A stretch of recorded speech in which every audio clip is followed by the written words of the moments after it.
హృదయాన మనమంతా జగమంతా తారవలే క్రీస్తును చాటుదాం. Happy Christmas, merry Christmas. We wish you happy Christmas, happy Christmas, Merry Christmas. We wish you happy Christmas. వింతైన తారక వెలసింది గగనాన, యేసయ్య జన్మస్థలము చూపించు కార్యాన. ఆకాశమంతా ఆ దూతలంతా గొంతెత్తి స్తుతి పాడగా, సర్వోన్నతమైన స్థలములలోన దేవునికే నిత్య మహిమ. ఆకాశమంతా ఆ దూతలంతా గొంతెత్తి స్తుతి పాడగా,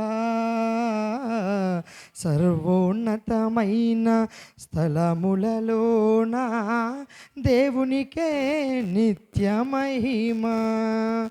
భయముతో భ్రమలతో ఉన్న గొర్రెల కాపరులం ముదముతో కలిసిరి జనన వార్త చాటిరి.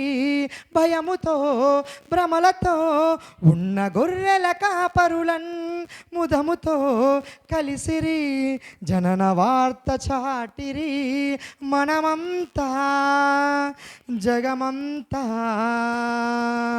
తారవలే క్రీస్తును చాటుదాం. Happy Christmas, merry Christmas. We wish you happy Christmas.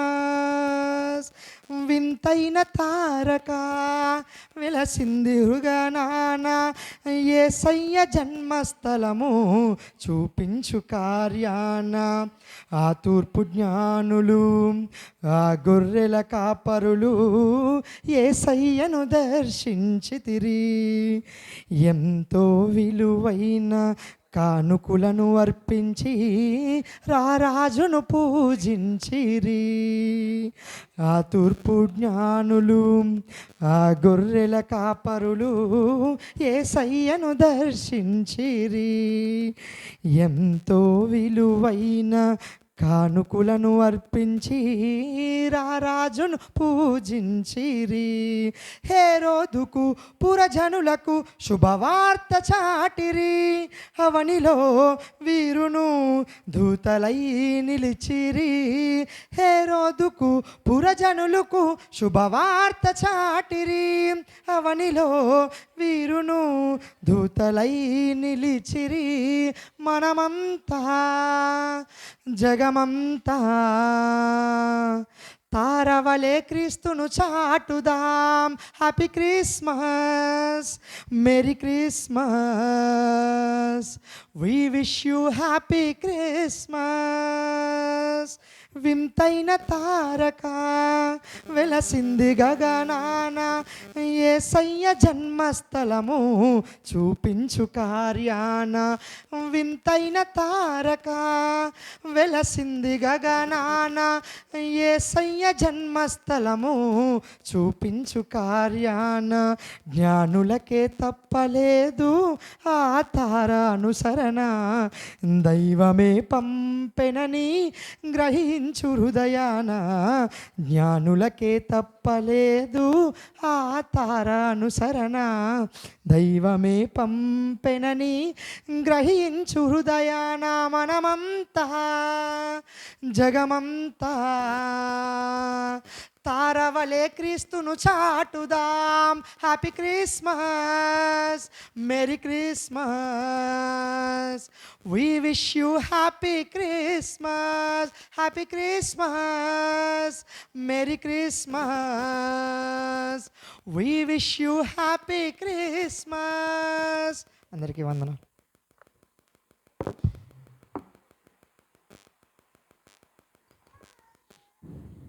మరి సమయంలో ఒక కీర్తన సుధా వచ్చి ఒక కీర్తన పాడిన తర్వాత మనం కార్యక్రమంలో ముందుకు వెళ్ళొచ్చు.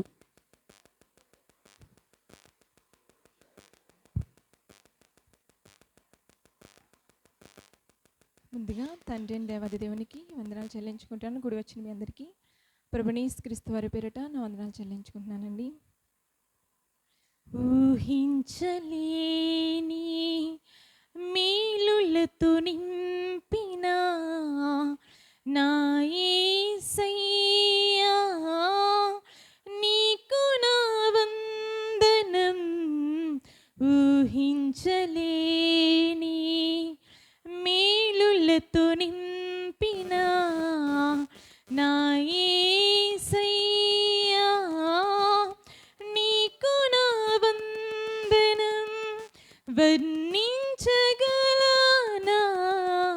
నీ కార్యముల్, వివరించగలనా నీ మేలులన్. వర్ణించగలనా నీ కార్యముల్, వివరించగలనా నీ మేలులన్. ఊహించలేని మేలులతో నింపిన నా యేసయ్యా, నీకు నా వందనం. మేలులతో నా హృదయం తృప్తిపరచినావు,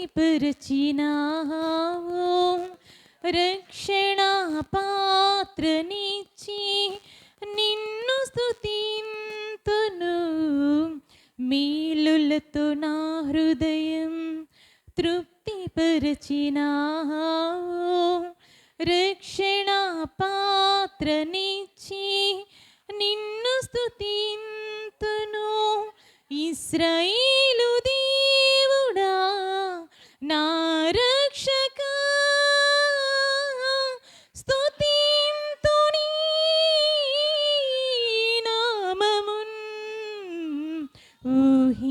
ఊహించలేని మేలులతో నింపిన నా యేసయ్యా,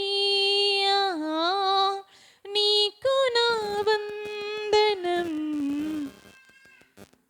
నా దీన స్థితిని నీవు మార్చినావు, నా జీవితానికి విలువనిచ్చినావు. నా దీన స్థితిని నీవు మార్చినావు, నా జీవితానికి విలువనిచ్చినావు. నీ కృపకు నన్ను ఆహ్వానించినావు, నీ సన్నిధి నాకు తోడిచ్చినావు. ఊహించలేని మేలులతో నింపిన నా యేసయ్యా, నీకు నా వందనం. వర్ణించగలనా నీ కార్యముల్, వివరించగలనా నీ మేలులన్. ఊహించలేని మేలులతో నింపిన నా యేసయ్యా, నీకు నా వందనం. ఊహించలేని మేలులతో నింపిన నా యేసయ్యా, నీకు నా వందనం. అందరికీ వందనాలండి. Thank you. చక్కటి కీర్తన పాడినటువంటి వారందరికీ కూడా ప్రభు అయినటువంటి క్రీస్తు వారి నామంలో వందనం తెలియజేసుకుంటున్నాను. మరి కార్యక్రమం ముందుకు వెళ్దాం. మన మధ్యలో ఉన్నటువంటి సుధాకర్ అన్న గారు మరి వేదిక మీదకి రావాల్సిందిగా వారిని ప్రేమతో ఆహ్వానిస్తున్నాను. అలాగే అక్క కూడా, వారు కూడా వేదికను అలంకరించవలసిందిగా ప్రేమతో వారిని ఆహ్వానిస్తున్నాను.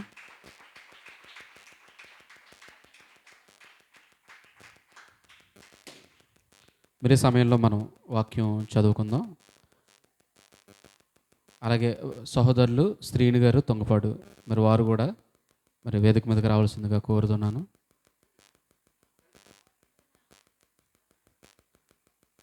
మరి ఈ సమయంలో రండి అన్న శ్రీనన్న. మన మధ్యలో ఉన్నటువంటి అన్నయ్య విజయానంద్ గారు వచ్చి వాక్యం చదవలసిందిగా కోరుతున్నాను. కీర్తన గ్రంథం 128వ కీర్తన. కీర్తన గ్రంథం 128వ కీర్తన. అన్నయ్య వచ్చి ఈ కీర్తన చదువుతారు వాక్యపఠనముగా.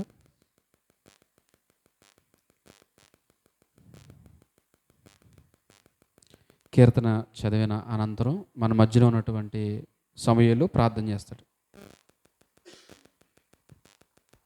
128వ కీర్తన చదువుకుందామండి.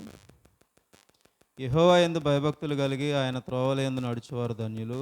నిశ్చయముగా నీవు నీ చేతుల కష్టార్జితం అనుభవించెదవు. నీవు ధన్యుడవు, నీకు మేలు కలుగును. నీ లోగిట నీ భార్య ఫలించు ద్రాక్షవల్లి వలె నుండును. నీ భోజనబ్బాల చుట్టూ నీ పిల్లలు ఒలీవ మొక్కల వలె నుందురు. యెహోవా యందు భయభక్తులు గలవాడు ఇలాగ ఆశీర్వదించబడును. సియోనులో నుండి యెహోవా నిన్ను ఆశీర్వదించును. నీ జీవితకాలమంతయు యెరూషలేమునకు క్షేమము కలుగుట నీవు చూచెదవు. నీ పిల్లల పిల్లలను నీవు చూచెదవు. ఇశ్రాయేలు మీద సమాధానం ఉండును గాక. దేవుడి వాక్యాన్ని దీవించును గాక. వాక్యం చదివినటువంటి అన్నయ్యకి ఈ యొక్క కార్యక్రమం తరపున, సంఘం తరపున, కుటుంబం తరపున ప్రత్యేకమైనటువంటి వందనాలు తెలియజేసుకుంటున్నాను. మరి ఈ సమయంలో మన మధ్యలో ఉన్నటువంటి సమయాలు వచ్చి ప్రార్థన చేస్తాడు.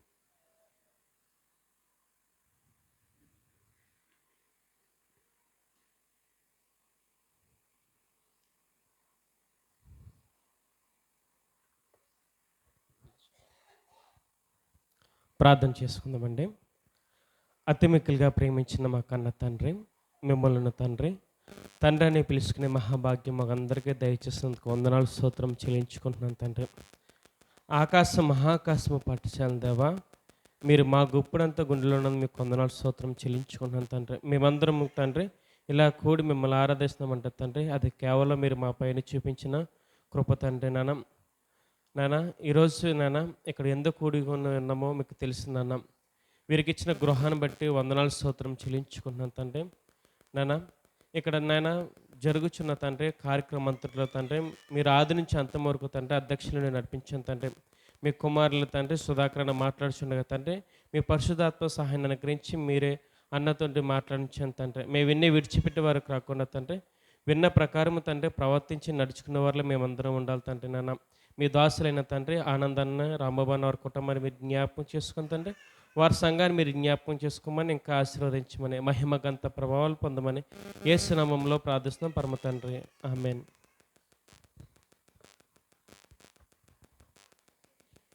ప్రార్థించినటువంటి సమయాలకి ఒక కార్యక్రమం తరపున ప్రత్యేకమైనటువంటి వందనాలు తెలియజేసుకుంటున్నాను. మరి ఈ సమయంలో మనము దేవుని యొక్క మాటల్లో వినడానికి మనం ముందుకు వెళ్దాం. మన మధ్యలో ఉన్నటువంటి అపరంజిని గారు వచ్చి మనకి మొదటిగా ఒక వర్తమానాన్ని అందిస్తారు. తర్వాత సుధాకర్ అన్న గారు మనకి మరొక వర్తమానాన్ని అందిస్తారు. కాబట్టి అందరూ జాగ్రత్తగా దేవుని యొక్క మాటలను వినవలసిందిగా మిమ్మల్ని అందరినీ ప్రేమతో కోరుకుంటూ, కొంచెం చిన్నపిల్లలు కొంచెం ఎవరైనా డిస్టర్బెన్స్ చేస్తే కొంచెం వెనక్కి తీసుకుని వెళ్ళి అక్కడ కూర్చొని దేవుని మాటలు ఆలకించడానికి ప్రయత్నం చేయండి. మరి విలువైనటువంటి సమయం కనుక ఎవరు కూడా కొంచెం అటు ఇటు తిరగకుండా జాగ్రత్తగా మీరు అందరూ చక్కగా దేవుని మాటలు విని ఆ ప్రకారంగా మనం అందరము బ్రతకడానికి సిద్ధపడాలని ప్రేమపూర్వకంగా కోరుకుంటూ ఈ సమయాన్ని నేను అక్కకు అప్పగిస్తున్నాను.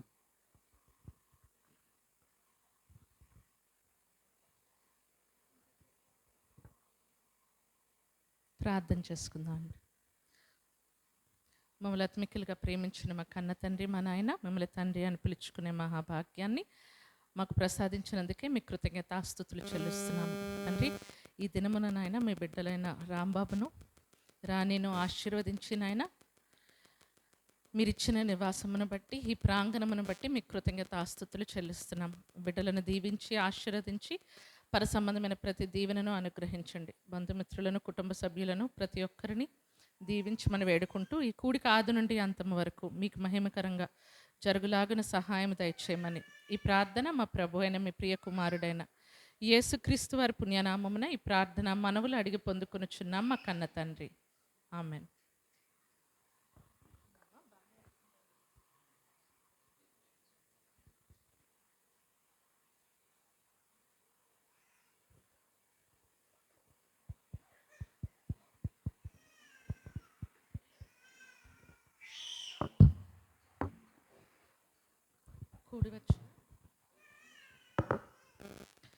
కూడి వచ్చిన మీ అందరికీ మన ప్రభువైన యేసుక్రీస్తు వారి నామమున శుభములు. మరి పుప్పాల రాంబాబు అమలారాణి మరి ఆహ్వానాన్ని మన్నించి ఈరోజు దేవుడు వారికి ఇచ్చిన ఈ ప్రాంగణానికి విచ్చేసిన మీ అందరికీ ప్రభు పేరట వందనాలు తెలియజేస్తున్నాం. మరి దేవుడు ఏది దయచేసినా ముందుగా దేవునికి కృతజ్ఞతాస్తుతులు చెల్లించే ఏ కార్యక్రమాన్నైనా ప్రారంభిస్తాము. అదేవిధంగా ఈరోజు దేవుడు వారిని ఆశీర్వదించిన విధానమును బట్టి మరి ఈరోజు ప్రార్థన ఏర్పాటు చేయడం జరిగింది.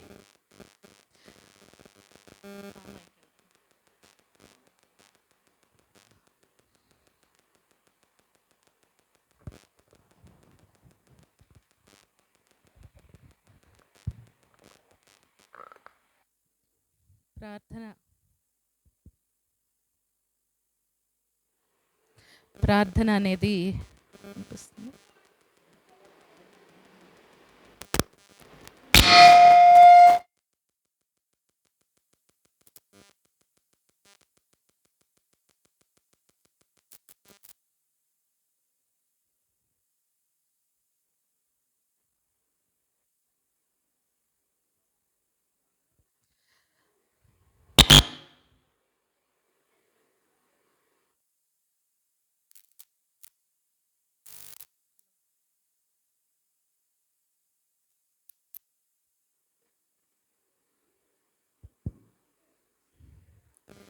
ఈరోజు ప్రార్థన అనేది ఏర్పాటు చేయడం జరిగింది.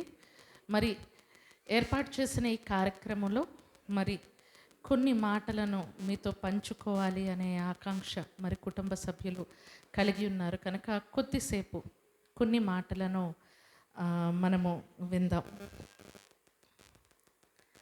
ఒకరోజు ఒక అమ్మాయి వాళ్ళ అమ్మగారి పుట్టినరోజు, వాళ్ళ అమ్మ పుట్టినరోజు. అయితే అమ్మాయి అనుకుంది, చిన్న పాప ఒక 3rd స్టాండర్డ్ 4th స్టాండర్డ్ చదువుతుంది. అమ్మాయి అనుకుంది, మా అమ్మకి ఏదైనా నేను చక్కగా ఏదో ఒకటి తయారు చేసి పెట్టాలి అనుకుంది. అనుకుని ఆలోచించడం మొదలుపెట్టి యూట్యూబ్లో వెతికింది. ఈజీగా ఏంటి వండొచ్చు మా అమ్మకి, ఈజీగా ఉన్నవి ఏదైనా వండుతాను, స్టవ్ వెలిగించడాలు ఇలాంటివన్నీ నాకు కష్టం కనుక సింపుల్గా ఉన్నది ఏదైనా చేయాలి అనుకుంది. చేయాలి అనుకునేవో రెసిపీస్ వెతుక్కొని తన దగ్గర ఉన్న కొన్ని బిస్కెట్స్ని క్రష్ చేసింది, పాలు కలిపింది, ఫ్రిడ్జ్లో పెట్టింది, ఏదో కేక్లా తయారు చేయాలి అనుకుంది. అలా తయారు చేసిన తర్వాత వాళ్ళ అమ్మకు ఇష్టమైన ఒక చక్కటి పింగాణి గిన్నె ఒకటి ఉంది, సెరమిక్ పాత్ర. ఆ గిన్నెలోని మరి వాళ్ళ అమ్మ పడుకొని లేచే సమయంలో ఆ గిన్నెలో చక్కగా దాన్ని డెకరేట్ చేసి పెట్టాలి అనుకుంది. అయితే కబర్డ్ ఏమో అంత ఎత్తుందాయే, మరి ఎలాగా అని అనుకొని చిన్న స్టూల్ వేసుకుంది, స్టూల్ ఎక్కింది, ఆ గిన్నెను తీసుకుంది. ఆ గిన్నెను తీసుకుని మురిసిపోయింది. ఇంత అందంగా ఉంది కదా ఈ గిన్నె, ఈ పాత్రలో మా అమ్మకి చక్కటి నేను తయారు చేసింది వేసిస్తాను, మా అమ్మ సంతోషిస్తుంది అనుకుంది. అలాగే ఆ గిన్నెను చక్కగా చూస్తూ కిందకి దిగుతున్న సమయంలో ఆ గిన్నె చేతిలోంచి జారి కింద పడి ముక్కలైపోయింది. ఇంకా అమ్మాయిని చూడాలి, ఏడుపు. ఎందుకు అంటే అది వాళ్ళ అమ్మగారికి చాలా ఇష్టమైన ఒక బ్యూటిఫుల్ బౌల్ అనమాట, ఒక కప్. అరే మా అమ్మకి ఇష్టమైనది ఇది, మా అమ్మకి తెలిస్తే కొట్టడం మాట పక్కన పెడితే మా అమ్మ చాలా బాధపడుతుంది, ఎందుకంటే ఇది మా అమ్మ చాలా ఏళ్ళుగా దాచుకుంది, ఇప్పుడు పరిస్థితి ఏంటి అని ఏడుస్తూ కూర్చుంది. ఇంతట్లోకి వాళ్ళ తాతగారు వచ్చారు. వారి తాతగారు వచ్చి అడిగారు, ఏంటమ్మా ఎందుకు ఏడుస్తున్నావు అని. కింద విరిగిపోయిన ముక్కలన్నీ చూపించింది. తాతయ్య, అమ్మకి ఏదైనా చేద్దాం అనుకున్నాను, కానీ తీరా చూస్తే ఇష్టమైన ఈ గిన్నెను పడేశాను, ముక్కలైపోయింది, అమ్మ బాధపడుతుంది కదా అన్నప్పుడు తాతయ్య ముక్కలన్నీ ఒక్కొక్కటిగా తీసేరాడు. తీసేయరగానే అనుకుంది, అమ్మయ్య మా తాత ఇంకా మా అమ్మకి చెప్పడు, ఇదంతా తీసుకెళ్ళి బయటపడేస్తాడు, ఎప్పుడో కదా మా అమ్మ చూస్తుంది అనుకుంది. తాతయ్య అవన్నీ ముక్కలేరాడు, ఏరి పాప చెయ్యి పట్టుకొని బయటకు తీసుకువెళ్తున్నాడు. ఎక్కడికి తీసుకువెళ్తున్నాడా అని అనుకుంది ఆ పాప. ఎక్కడికి తీసుకువెళ్ళాడు అంటే బయట గరాజ్లోని పార్కింగ్లోని వాళ్ళ నాన్న పనిచేస్తున్నాడు, వాళ్ళ నాన్న దగ్గరికి తీసుకుని వెళ్ళాడు. వెళ్ళగానే ఈ పాప వాళ్ళ తాతయ్య చేయి వెనక్కి లాగి, తాతయ్య అమ్మకి తెలిస్తే తిడతాదని నేను ఏడుస్తుంటే నువ్వు డైరెక్ట్గా మా నాన్న దగ్గరికి తీసుకెళ్తున్నావు, నాన్న ఊరుకుంటాడా అమ్మ పుట్టినరోజు ఈరోజు ఇలాంటిది ఏదైనా చేస్తే అని అనగానే, నువ్వు ఉండు తల్లి అని ఆ ముక్కల్ని తీసుకుని వెళ్ళి ఆ పాప వాళ్ళ నాన్న దగ్గరికి తీసుకుని వెళ్ళాడు. అప్పుడు ఆ నాన్న ఆ పాపని చూసి నవ్వాడు, కూర్చోబెట్టాడు. ఆ ముక్కలన్నీ తీసి ఒక్కొక్కటిగా అతికించడం ప్రారంభించాడు. దీనినే జాపనీస్లో కిన్సుగి అంటారు. కిన్సుగి అంటే ఏంటి అంటే, ఏవైతే విరిగిపోతాయో విరిగిపోయిన వాటిని మరలా అతికిస్తారు. ఎలా అతికిస్తారు అంటే, మనకు కనబడేటట్టుగా ఎలా పడితే అలా అతికించరు. దానికి బంగారమైన, వెండైనా, ప్లాటినమైన ఈ మూడిట్లో ఏదో ఒక దానిని ఒకలాంటి మిశ్రమంతో కలుపుతారు. ఆ మిశ్రమంతో కలిపి అతుకులకు అలా అంటిస్తారు. అలా అంటించినప్పుడు ఆ పాత్ర ఎలా ఉంటుంది అంటే, ముందటి స్థితి కన్నా ఇంకా చాలా అందంగా కనబడుతుంది. కిన్సుగి అని మీరు నెట్లో వెతికారనుకోండి, ఆ పాత్రలన్నీ ఎలా ఉంటాయి అంటే, విరిగిపోయిన పాత్రలు బంగారంతో చక్కగా, ఆ లైన్స్ కూడా విరిగిపోయినట్టుగా కనబడదు, ఒక అందమైన ఆర్ట్ ఫామ్లా కనబడుతుంది. చాలా పేరెన్నిక గల ప్రసిద్ధి చెందినది ఏంటంటే కిన్సుగి. దీని అర్థం ఏంటి అంటే, ఏదైనా విరిగిపోయింది అంటే అది పనికి రానిది అనుకోకండి. ఏదైనా పగిలిపోయింది అంటే అది దేనికి ఉపయోగపడనిది అని అనుకోకండి. పనికి రాని దాని నుండి, విరిగిపోయిన దాని నుండి, పగిలిపోయిన దాని నుండి ఏమొస్తుందో తెలుసా?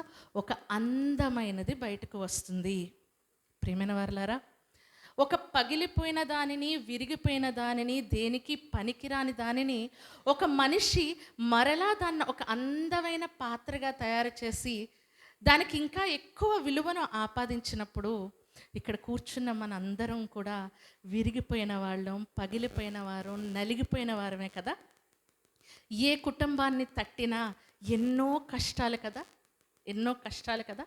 ఈ కుటుంబాన్ని చూడండి. ఈ కుటుంబంతో ప్రారంభం నుంచి ప్రయాణం చేసిన బంధువులకి, స్నేహితులకి తెలుసు వీరు ఎక్కడ నుండి ప్రారంభించారు, ఎలాంటి స్థితిలో నుండి ప్రారంభించారు, ఎలా పగిలిపోయి ఉన్నారు, ఎలా నలిగిపోయి ఉన్నారు, ఎలా చితికిపోయి ఉన్నారు.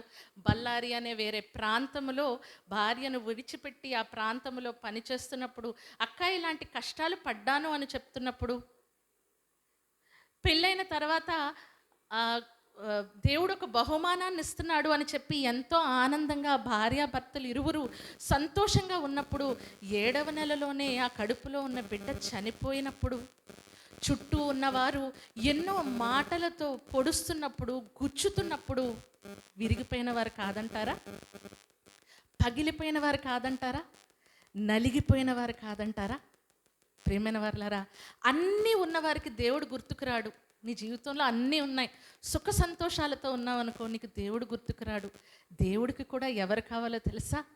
విరిగిన నువ్వు, నలిగిన నువ్వు, చితికిపోయిన నువ్వు, దేనికి పనికిరాను నేను అని అనుకుంటున్న నువ్వు, నన్నెవ్వరూ పట్టించుకోవడం లేదు, నా బ్రతికేంటి దేవా అని అనుకుంటున్న నిన్ను దేవుడు అంటున్నాడు, నువ్వు నాకు కావాలి. ఆయన మాస్టర్ ఆఫ్ కిన్సుగి. లోకంలో ఉన్నోళ్ళు విరిగిపోయిన చిన్న ప్లేట్లను, గిన్నెను అతికించగలచ్చు, కానీ దేవుడు ఏం చేస్తున్నాడో తెలుసా? విరిగిపోయిన, నలిగిపోయిన నీ బ్రతుకును ఆయన మరలా తీర్చిదిద్దుతున్నాడు. ప్రియమైన వారలారా, దానికి నిదర్శనం ఈ కుటుంబమే. ఈరోజు కృతజ్ఞత కూడిక పెట్టడానికి గల కారణం, ఇదిగో ఈరోజు మేము ఇలా కట్టాము, వచ్చి చూడండి అని చెప్పడానికి కాదు. మా బ్రతుకులలో దేవుడు మేలు చేశాడు, మేము ఊహించనే లేదు ఇలాంటి కార్యాలు దేవుడు మా బ్రతుకులో చేస్తాడు అని. 2022వ సంవత్సరంలో ఈ కుటుంబం మాకు పరిచయం అయింది. పరిచయం అయినప్పుడు వీరి స్థితి ఒకలా ఉంది. ఏమీ లేదక్క, ఏమీ వద్దక్క, ఏది జరగదక్క, ఇంతేనక్క అని అనుకున్న స్థితి నుండి దేవుడు ఎలా ఆశీర్వదించాడు అంటే, ఊహించని విధంగా దేవుడు ఈ కుటుంబాన్ని ఆశీర్వదించాడు. ఎందుకో తెలుసా? దేవుడికి విరిగిన నువ్వు కావాలి, నలిగిన నువ్వు కావాలి. నీ నుండి దేవుడు ఏం చేయాలి అనుకుంటున్నాడంటే, ఒక అందమైన రూపాన్ని, ఒక అందమైన సాక్ష్యాన్ని సమాజంలో దేవుడు నిలబెట్టాలనుకుంటున్నాడు. ప్రియమైన వారలారా, డబ్బున్నోడు నిలబడి ఇదిగో నేను ఇంత ఇల్లు కట్టాను, నేను ఇంత చేశాను అని చెప్పినప్పుడు ఎవడు పెద్ద హర్షించడు, ఎవడు పెద్ద గొప్పగా చూడడు. అరే వీడు ఇన్నాళ్ళు మా మధ్య తిరిగాడు కదా, మా మధ్య ఉన్నాడు కదా, ఫలానా ఆయన పిల్లలు కదా వీళ్ళు, ఈరోజు ఇంత చక్కటి స్థితిలోనికి వారు ఉన్నారు అంటే ఇది దేవుని కృప కాదా అని 10 మంది మాట్లాడుకునేలాగా ఒక అద్భుతమైన రూపాన్ని దేవుడు తయారు చేస్తాడు. ప్రియమైన వారలారా, నీ దగ్గర ఏవైతే నీ కష్టాలు ఉన్నాయో, నీ ఇబ్బందులు ఉన్నాయో వాటిని అందంగా సమకూరుస్తాడు. చూడగలిగితే 31వ కీర్తన 9వ వచనం చూడగలిగితే 31వ కీర్తన 9వ వచనం, యెహోవా నేను ఇరుకున పడి ఉన్నాను, నన్ను కరుణింపుము, విచారము వలన నా కన్ను క్షీణించుచున్నది, నా ప్రాణము నా దేహము క్షీణించుచున్నవి.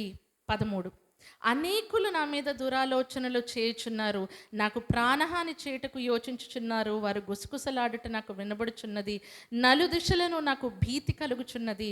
12, మరణమై స్మరణకు రాకున్న వాని వలె మరువబడి తిని, ఓటి కుండ వంటి వాడనైతిని. ఎలాంటి వాడనయ్యాను? ఓటి కుండ అంటే ఏంటో తెలుసా? విరిగిపోయిన కుండ. ఎలాంటిది? విరిగిపోయినది, బ్రోకెన్ పాటరీ, విరిగిపోయినది. ఆ విరిగిపోయిన దాన్ని దేవుడు విరిగిపోయినట్టు వదిలేస్తాడా? కిన్సుగి అని 15వ శతాబ్దంలో ప్రారంభించారు, కానీ దేవుడు మాస్టర్ ఆఫ్ కిన్సుగి అని అందుకే అన్నాను. ఆయన విరిగిపోయిన వారిని మరలా అతికించి మరలా గొప్ప సాక్ష్యంగా నిలబడతాడు. ప్రియమైన వారలారా, 21వ వచనం, ప్రాకారము గల పట్టణములో యెహోవా తన కృపను ఆశ్చర్యముగా నాకు చూపియున్నాడు, ఆయన స్తుతి నొందును గాక. దేవా, ఇబ్బందుల్లో ఉన్నానయ్యా, ఇరుకును పడి ఉన్నానయ్యా, క్షీణించి ఉన్నానయ్యా, మానసికంగా చితికిపోయి ఉన్నానయ్యా, ఆర్థికంగా చితికిపోయి ఉన్నాయనయ్యా అని చెప్తున్నప్పుడు దేవుడి చెంత నువ్వు చూసినప్పుడు ఆయన ఏం చేస్తున్నాడు అంటే ఆశ్చర్యకరంగా తన కృపను చూపుతున్నాడు. అలాంటి ఆయన స్తుతి నొందును గాక. అందుకే ప్రియమైన వారలారా, ఈ కార్యక్రమం ఏర్పాటు చేయడం జరిగింది.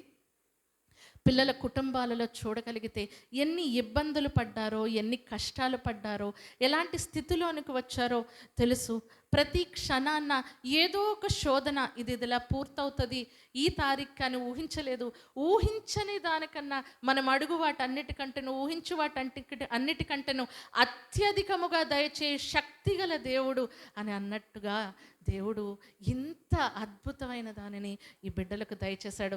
అద్భుతం అంటే నిర్మాణాన్ని బట్టి చెప్పడం లేదు, దేవుడు వారి పట్ల చూపిస్తున్న ప్రేమను బట్టి, కృపను బట్టి చెప్పడం జరుగుతుంది. ఒకదాని తర్వాత ఒకటి ఈ మధ్య కాలంలో రాణి వాళ్ళ నాన్నగారికి ఆరోగ్యం చాలా క్షీణించింది. ఊహించిన విధంగా అసలు మా కుటుంబంలో క్యాన్సర్ అంటే మా నాన్నగారు దానికి మరణించారు కాబట్టి అది ఎలా ఉంటుందో తెలుసు. 3 ఆడపిల్లలు, వీరికి ఏం జరుగుతుందో కుటుంబంలో తెలియదు, ఏంటో తెలియదు, నాన్నకు నొప్పి ఎందుకు వస్తుందో తెలియదు, నాన్న బలహీనంగా ఎందుకుంటున్నాడో తెలియదు. మా నాన్న పనికి వెళ్తాడు కదా, 1 నెల రోజులు 20 రోజులు వెళ్ళొస్తారు కదా, మా నాన్న ఆరోగ్యంగానే ఉన్నారు కదా, నాన్న ఇది కావాలంటే ఇంటికి వెళ్తే చూస్తాడు కదా అని అనుకున్నారు. కానీ అదే నాన్న మంచాన పడుతున్నప్పుడు, నొప్పి వస్తున్నప్పుడు, ఏంటో అర్థం అవనప్పుడు, ఏంటి అని హాస్పిటల్కి తిప్పుతున్నప్పుడు, ఇక్కడ అవ్వదు, చెన్నైకి తీసుకెళ్ళిపోవాలి, హైదరాబాద్ తీసుకెళ్ళిపోవాలి అని సిద్ధమవుతున్నప్పుడు దేవుడు రాజమండ్రిలోనే చూపించాడు హాస్పిటల్. మీరు ఎక్కడికి వెళ్ళాల్సిన అవసరం లేదు, నా కృపను నీకు కనుపరుస్తున్నాను, నా కృపను నీపై కురిపిస్తున్నాను. నిజంగా ప్రియమైన వారలారా, దేవుడు ఎంత మేలు చేశాడంటే ఈ నెలలన్నిటిలో మేము కొన్ని నెలల ముందు, ఒక 4 నెలలు అవుతుందమ్మా వెళ్ళి ఇంటికి మేము వచ్చి నాన్న దగ్గరికి, 4-5 నెలల ఒక 5 నెలల క్రితం ఇంటికి వెళ్ళినప్పుడు ఆయన అంత మనిషి మంచం మీద పడుకొని ఉన్నారు, కదలలేని స్థితిలో ఉన్నారు. కానీ ఈరోజు దేవుడు మొన్న రిపోర్ట్స్ వచ్చేసరికి దేవుడు ఎంత మేలు చేశాడంటే ప్రారంభ స్థితికి ఇప్పుడు స్థితికి చూస్తే ఇంప్రూవ్మెంట్ వచ్చింది. ఈరోజు ఆయన మీ మధ్య కూర్చొని దేవుడు తోడుకొని వచ్చాడు అంటే ప్రియమైన వారలారా, ఇది కాదా దేవుని కృప? ఏమిస్తే నువ్వు అవి పొందగలవు? ఎన్ని కోట్లు ఖర్చు పెడతా నువ్వు పొందగలవు? మా నాన్నగారికి మేము 70 లక్షలు ఖర్చు పెట్టాం. 70 లక్షలు ఖర్చు పెట్టాం. ఆయన బ్రతకలేదు. ఈ కుటుంబాన్ని చూసినప్పుడు అనుకుంటూ ఉంటాం, నేను మీ అన్న, అరే మనం ఇంకా ప్రార్థనలో గడిపితే బాగున్ను, డాక్టర్ల మీద నమ్మకంతో ఉన్నాము, డబ్బు ఉంది కదా డబ్బు ఖర్చు పెట్టచ్చు అనే నమ్మకంతో ఉన్నాము, కానీ ప్రార్థనలతో ఉండుంటే దేవుడు మేలు చేసేవాడు కదా. ప్రార్థనలోనే గడిపారు ప్రియమైన వారలారా. సంఘం అంతా ప్రార్థించింది. దేవుడు అద్భుతాన్ని తీసుకొని వచ్చాడు, అద్భుతాన్ని చేశాడు. కనుక మీ బ్రతుకులో మీరు ఎన్నో కష్టాలు ఉండొచ్చు, ఎన్నో ఇబ్బందులు ఉండొచ్చు. అన్నీ బాగున్నవాడు ఎవరి వంక చూడడు. అన్నీ బాగున్నవాడిని, మీకు ఇబ్బంది వచ్చింది, మీకు కష్టం వచ్చింది, డబ్బున్నవాడికి ఫోన్ చేసి అడగండి, ఇస్తాడా? నాకు పలానా సహాయం చేయండి అని ఇస్తాడా? ఇవ్వడు కదా. వీడి దగ్గర ఏం లేదు, వీడు నాకేం చేస్తాడు అని చూస్తాడు. వీడికి ఇస్తే వీడు తిరిగిస్తాడా అని ఆలోచిస్తాడు. దేవుడు అంటున్నాడు, మనుషుల తట్టు నువ్వు చూడొద్దు, నా తట్టు కనులెత్తు చూడు, నేను నీకు నా కృపను కుమ్మరిస్తాను, నా కృపను నీపై కనుపరుస్తాను అని దేవుడు అంటున్నాడు. ప్రియమైన వారలారా, దానికి కుటుంబమే సాక్ష్యం. అందుకే ఈ కృతజ్ఞత కూడిక అన్నది ఏర్పాటు చేయడం జరిగింది. కనుక నీ బ్రతుకులో కూడా నువ్వు విరిగిపోయి ఉంటావు, నలిగిపోయి ఉంటావు, చితికిపోయి ఉంటావు, ఎన్నో ఇబ్బందులకు గురవుతూ ఉంటావు. ఆయన అంటున్నాడు, ఒక్కసారి నా వైపు కన్నులెత్తు చూడు. లోకం నిన్ను విడిచిపెట్టొచ్చు, లోకం నిన్ను విసర్జించవచ్చు, లోకం నువ్వు వద్దు, ఇలాంటి వాళ్ళు ఏమీ లేనివాడు మనకెందుకు, వీడు మనం ఫంక్షన్కి పిలిస్తే ఉపయోగం ఏంటి, కుటుంబంలోకి పిలిస్తే ఉపయోగం ఏంటి, ఇలాంటి వాళ్ళు మనకు వద్దు అనుకుంటారు. నువ్వు బాగున్నప్పుడే, నీ స్థితి బాగున్నప్పుడే లోకంలో ఉన్నవారికి నువ్వు కావాలి. కానీ దేవుడు అంటున్నాడు 24వ వచనం, యెహోవా కొరకు కనిపెట్టు వారలారా, మీరందరూ మనస్సున ధైర్యము వహించి నిబ్బరముగా ఉండుడి. ఏమంటున్నాడు? ఇదిగో నా కొరకు కనిపెట్టు, నా వైపు చూడు, నీ మనస్సు ధైర్యము వహించి నిబ్బరంగా ఉండు. ఎందుకో తెలుసా? పగిలిపోయిన ఆ ముక్కలను ఇంకా అందంగా అతికించేవాడిని ఎవరు? నేను.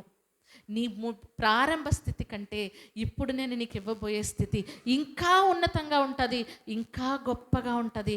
ఆ స్థితిలో నువ్వు నన్ను ఏం చేయాలో తెలుసా? మహిమపరచాలి. కనుక దేవుడు మిమ్మల్ని మరలా ఒక స్థితి నుండి ఇంకొక చక్కటి స్థితికి తీసుకొని వచ్చి నిలబెట్టాడా? దేవునికి కృతజ్ఞతాస్తుతులు చెల్లిద్దాము.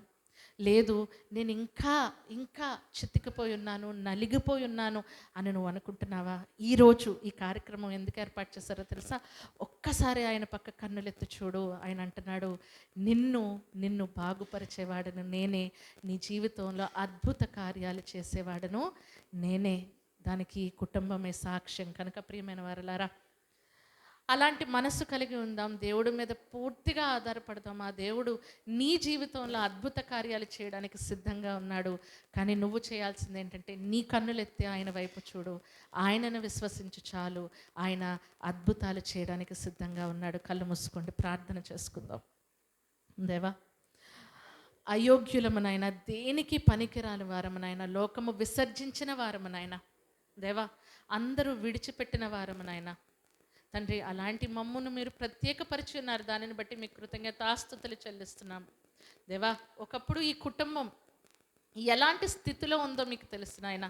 ఆంటీ అంకుల్ ఎలా నిలబడ్డారో మీకు తెలుసు నాయన. పిల్లలుగా రాంబాబు, ఆనంద్ ఎలా కష్టపడ్డారో మీకు తెలుసు నాయన. ఆయన వాళ్ళు మోసం చేశారు, బంధుమిత్రులు విడిచిపెట్టారు, అయినా కూడా నాయన మీరు వారిని విడిచిపెట్టలేదు నాయన. ఎవరి దగ్గర వారిని తలదించుకునే స్థితిలో వారిని ఉంచలేదు నాయన.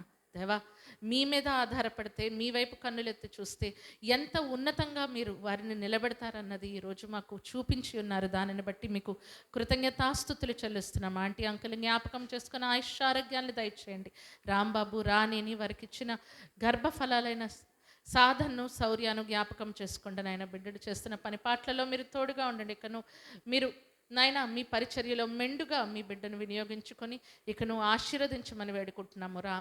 ఆనందను, సుధాను, సిద్ధాను సాత్వికాను జ్ఞాపకం చేసుకోండి అయ్యా. తండ్రి, బిడ్డలకు మీరు తోడుగా ఉండండి, బిడ్డలను దీవించి ఆశీర్వదించండి, చేస్తున్న పని పాటలలో మీరు తోడుగా ఉండండి దేవా. ఈ కుటుంబాలలో నాయన శాంతి సమాధానాలతో నింపండి, ఆనందముతో నింపండి నాయన. తండ్రి, మిమ్మల్ని నమ్మిన కుటుంబాలు ఎంత ఉన్నతంగా ఉంటాయో నాయన, ఈ కుటుంబాలు దానికి మాదిరిగా నిలబెట్టమని వేడుకుంటున్నాము నాయన. అలాగే రాని వాళ్ళ నాన్నగారికి, అమ్మగారికి నీ జ్ఞాపకం చేసుకోండి. అంకుల్కి ఇప్పుడు దాకా మీరు ఇచ్చిన ఆరోగ్యమును బట్టి వందనాలు. సీమోన్ అంకుల్ ఇకను జ్ఞాపకం చేసి బలపరిచి నాయన తండ్రి, ఇకను ఆరోగ్యమును దయచేసి నాయన మీకు సాక్ష్యముగా నిలబెట్టమని వేడుకుంటున్నాము. రానికి ఇచ్చిన తండ్రి అక్కలను, వరలక్ష్మిను, నిర్మలను, వారి కుటుంబం, వారి జీవిత భాగస్వాములను, వారికి ఇచ్చిన గర్భఫలాలను జ్ఞాపకం చేసుకోండి. దీపును, షకీనాను, రాజాను జ్ఞాపకం చేసుకోండి అయ్యా. తండ్రి, వారి పెద్దక్క తన జీవిత భాగస్వామి మనం తెలుసుకునేలాగిన కృపచూపమని వేడుకుంటున్నాము నాయన. తండ్రి, మేము ప్రతి ఒక్కరము నాయన మీ చెంత నిలిచి మీ వైపు చూసి మీ మీద ఆధారపడే స్థితిని మాకు దయచేయమని వేడుకుంటూ, మహిమ నీది, ఘనత నీది, ప్రభావం నీదయ్యా. మమ్మల్ని కేవలం మీ పరిచర్యలో సాధనములుగా వాడుకోమని వేడుకుంటూ ఈ ప్రార్థన మా ప్రభు అయిన మీ ప్రియ కుమారుడైన యేసుక్రీస్తు వారి పుణ్యనామముని ఈ ప్రార్థన మనవులు అడిగి పొందుకొనుచున్నాం మా కన్న తండ్రి. ఆమెన్. అందరికీ వందనాలు.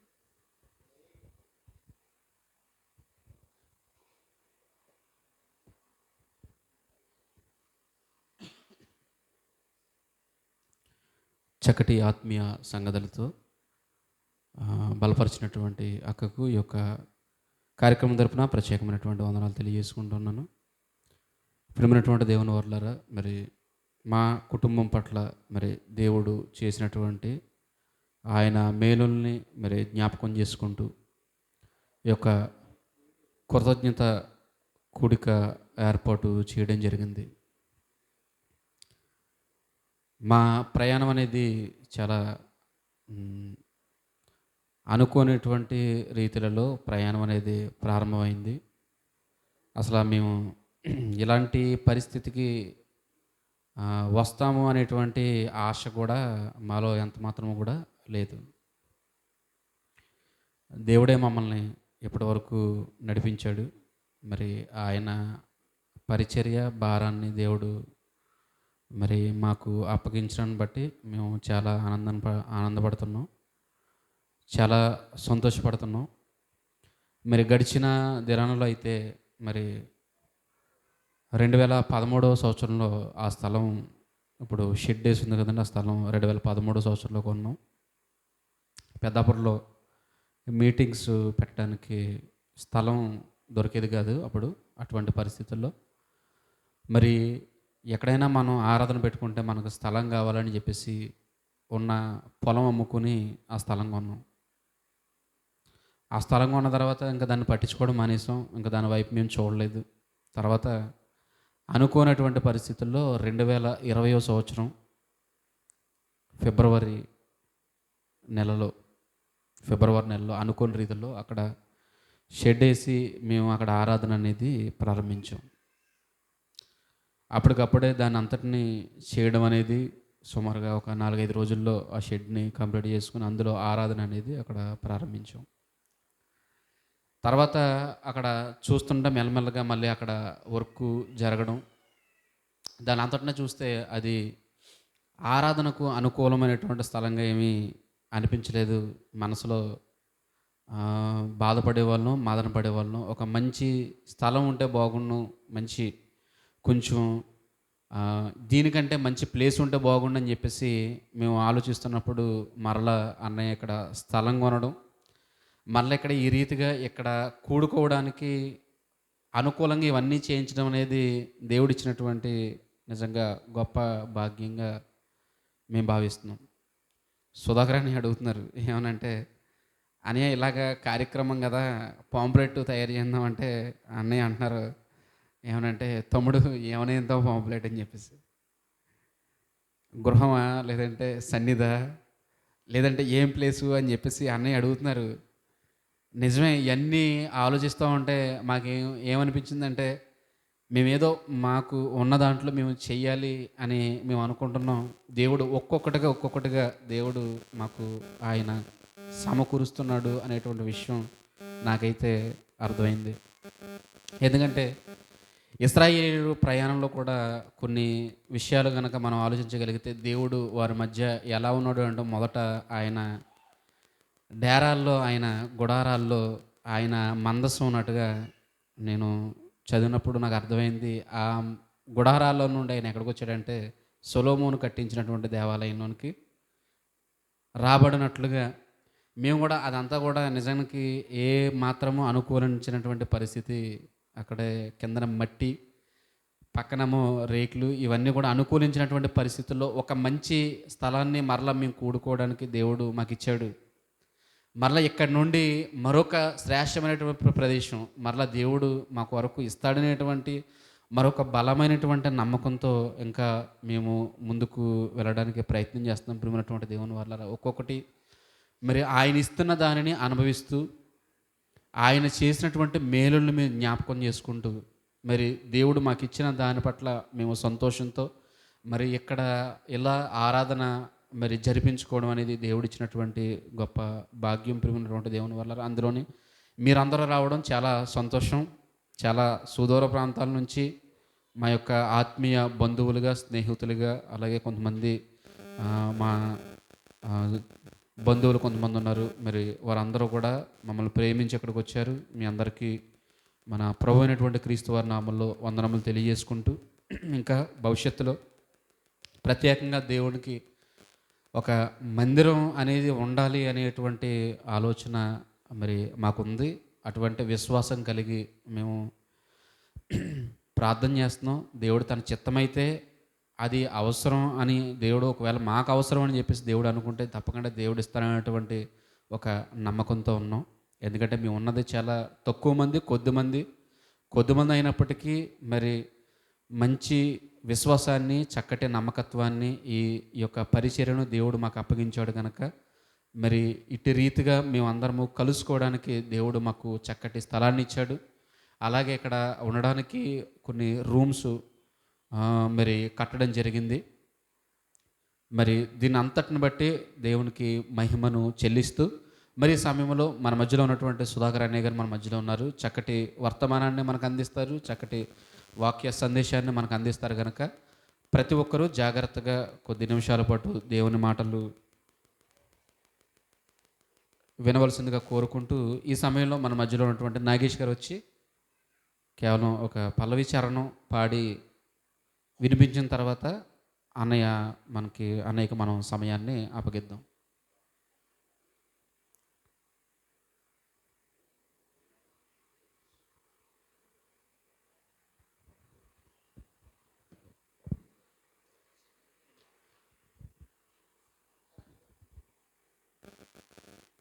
అర్పణగా హృదయమును దేవునికి ఇమ్ము, అర్పించే హృదయమే కానుకనే ఎరుగుము.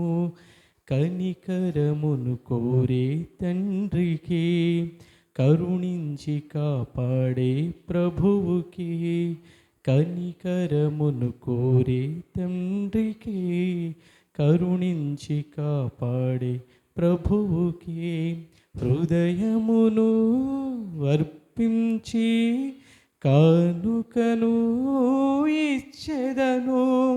హృదయమును అర్పించి కానుకను ఇచ్చెదను. అర్పణగా హృదయమును దేవునికి ఇమ్ము. ఆదిలోనే తెలిసింది తండ్రి నీ యొక్క మనసు, ఇచ్చే మనసుని గాని కానుకను కోరవని.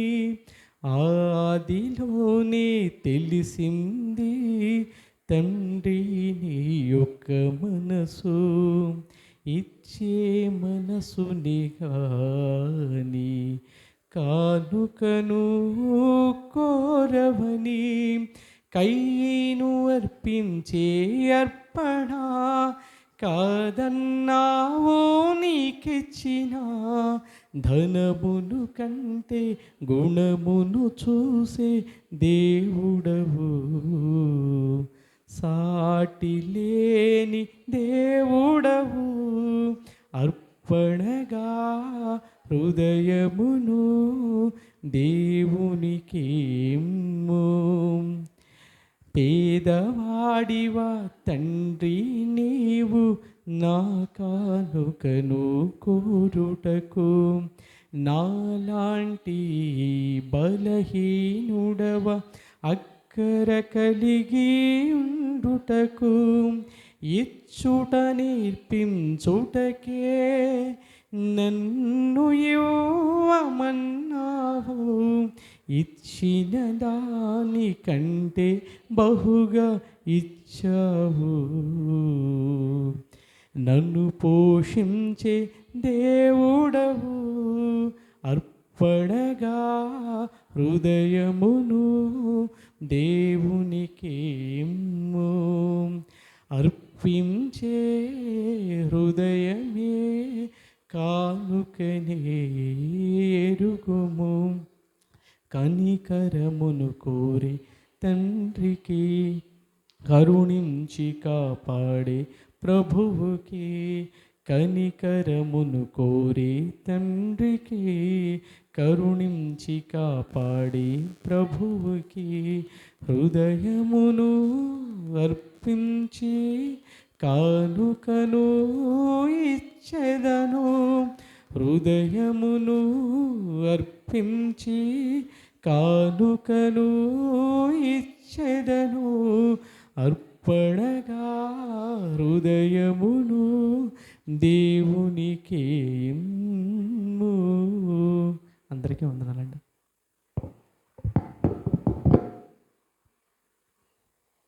చక్కటి కీర్తన ఆలపించినటువంటి సహోదరులు నాగేష్ గారికి ఈ యొక్క కార్యక్రమం తరపున ప్రత్యేకమైనటువంటి వందనాలు తెలియజేసుకుంటూ, ఈ సమయంలో మన మధ్యలో ఉన్నటువంటి దైవజనులు సుధాకర్ గారు మరియు వారు ఈ సమయాన్ని స్వీకరించవలసిందిగా ప్రేమతో వారిని ఆహ్వానిస్తున్నాను.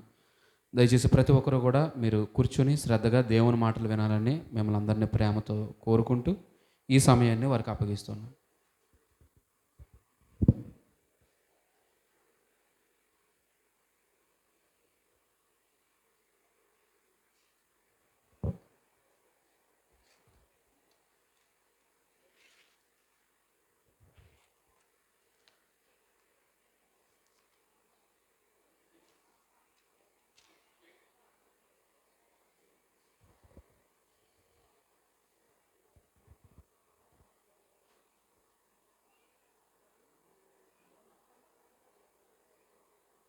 నికోదేం ఎక్కడ సందర్భం? మూడా? నికోదేం సందర్భం ఎక్కడ? నికోదేం సందర్భం ఎక్కడ? ఓకే, దొరుకుతుంది. ప్రార్థన చేసుకుందామండి.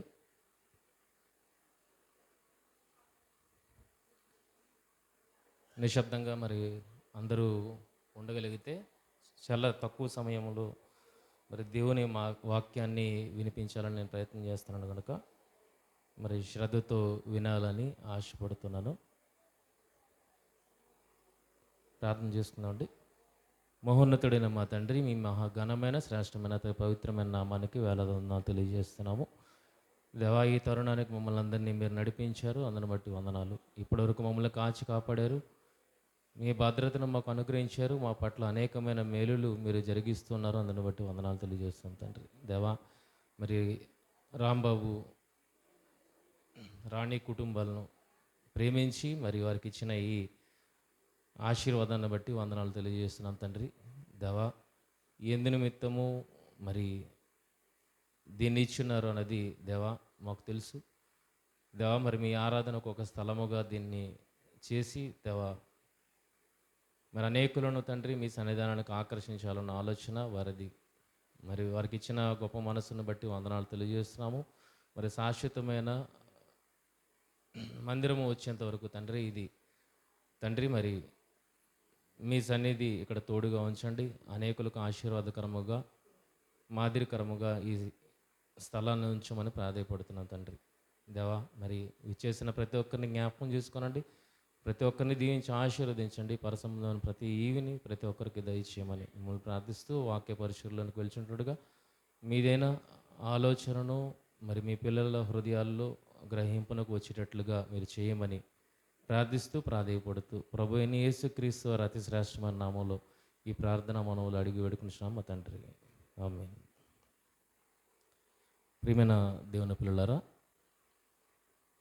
మరి ఇది దేవుడికి కృతజ్ఞతాస్తుతులు చెల్లించే సమయము.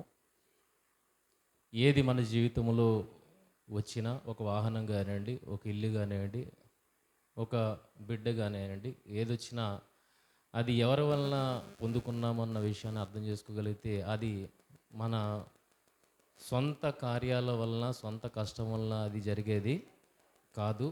అది కేవలం దేవుని కృప. లేదు మా వల్లే అవుతుంది అని అనుకోగలిగితే, ఇప్పుడు సిరియా దేశానికి వెళ్ళి మీరు ఇల్లు కట్టడానికి ప్రయత్నించండి, అవుతుందా?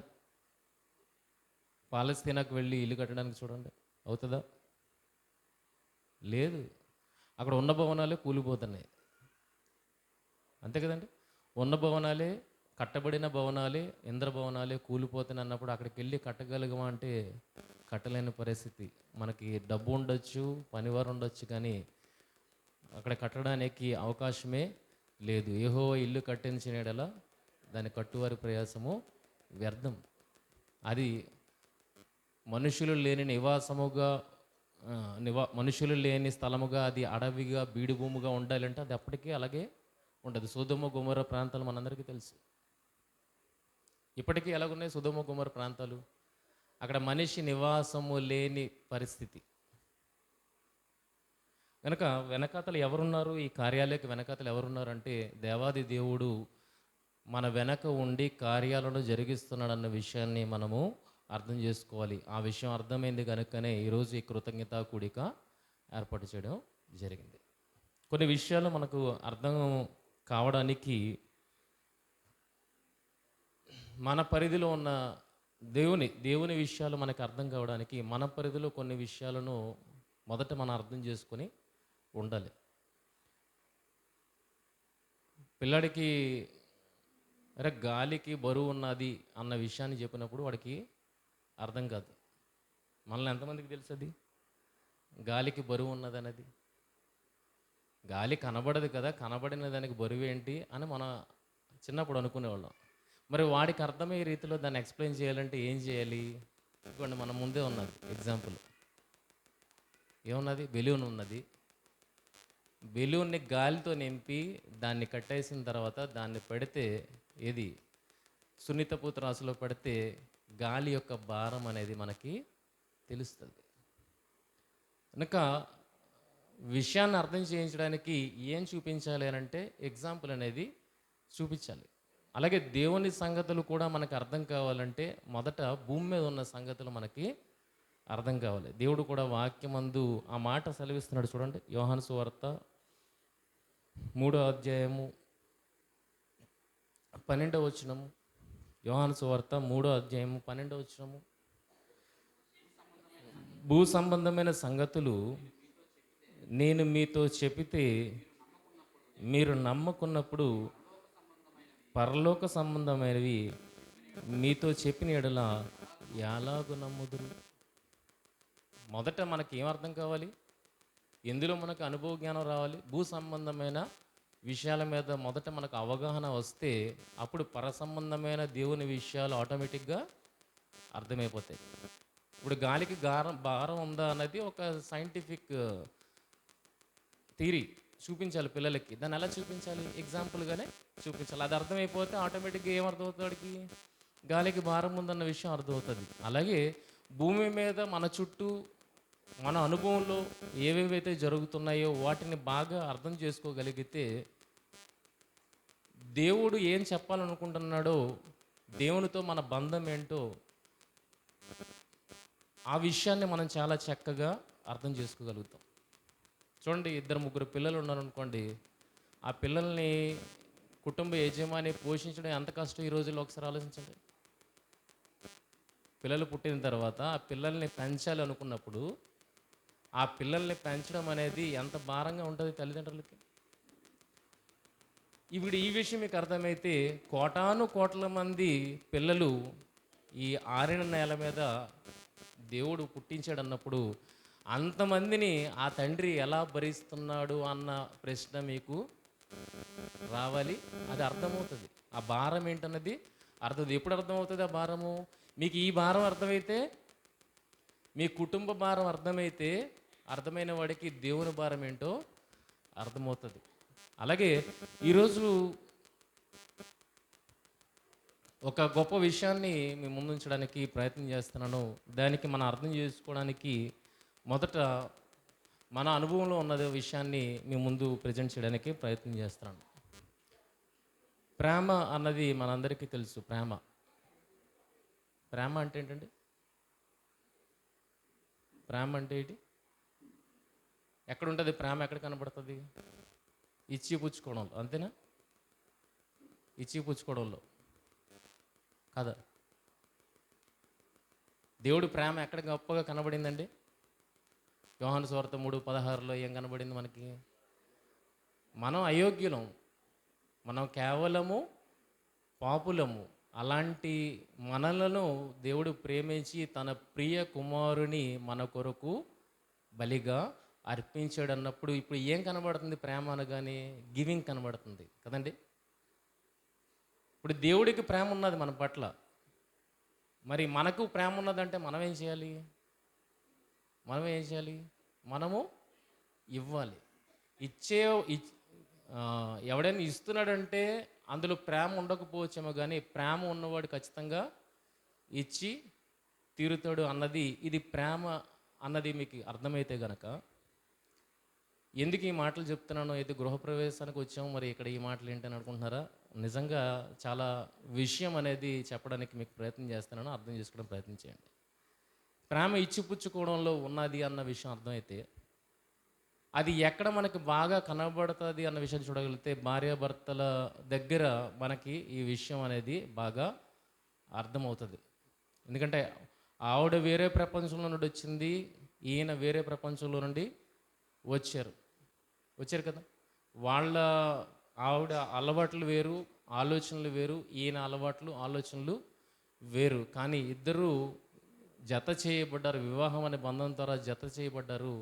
ఇప్పుడు ఇరువురి మధ్య ప్రేమ ఎలాగుంటుంది అన్న విషయాన్ని అర్థం చేసుకోగలిగితే, ఈవిడ అభిరుచులు వేరు, ఆయన అభిరుచులు వేరు, ఎప్పుడు ఒకటిగా ఉండవు కదా.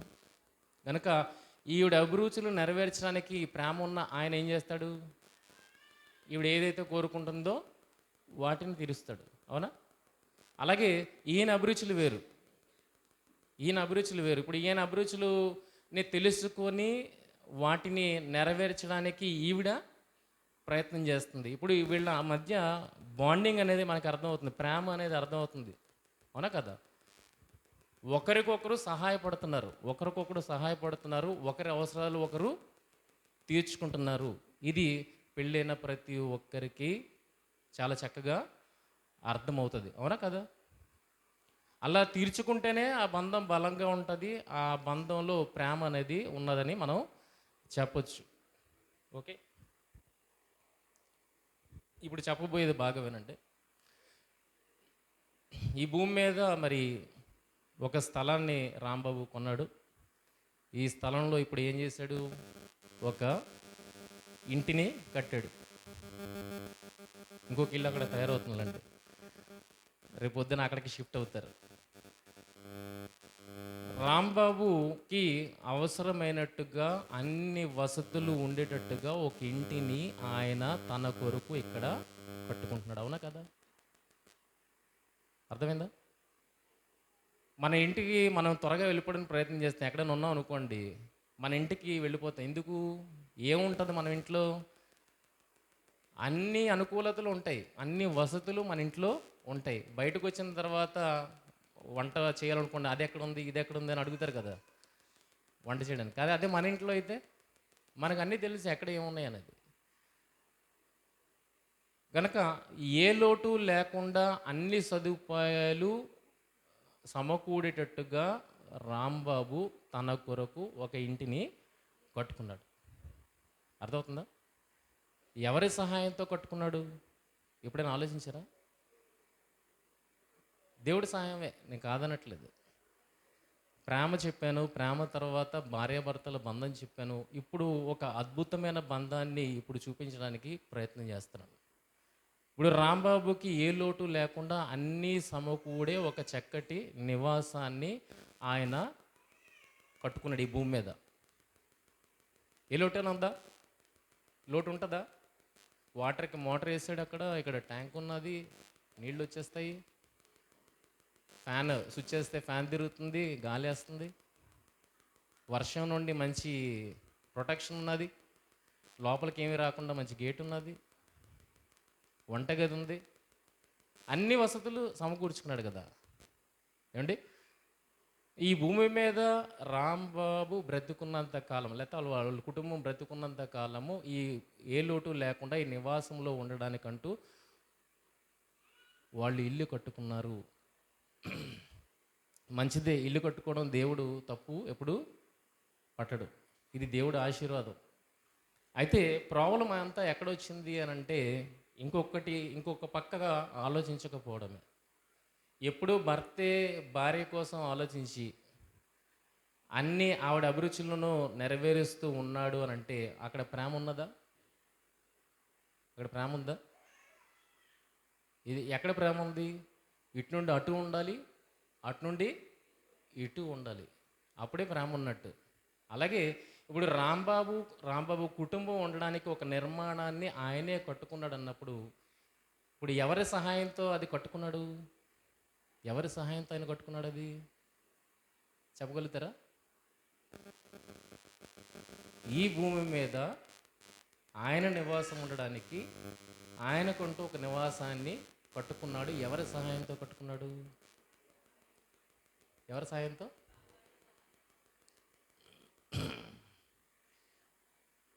బాగా చెప్పాలి. ఎవరి సహాయంతో? మనిషి బ్రతుకుంటేనే ఏదైనా చేయగలుగుతాడు కదండి. బ్రతికి లేకపోతే ఏం చేయగలుగుతాడు? నిశ్చలంగా పడి ఉంటాడు. ఇప్పుడు కట్టాము అంటే ఎవరిని బట్టి కట్టాం? ఎవరిని బట్టి కట్టాం? బేసిక్ లెవెలే మాట్లాడుతున్నాను, ఇంకెక్కువ నేను మాట్లాడట్లేదు. బేసిక్ లెవెల్ ఏం మాట్లాడుతున్నాను? ఎవరు కట్టారు? రాంబాబు శరీరానికి ఒక చక్కటి నివాసాన్ని, లోటుపాటులు లేని నివాసాన్ని ఎవరు కట్టారు?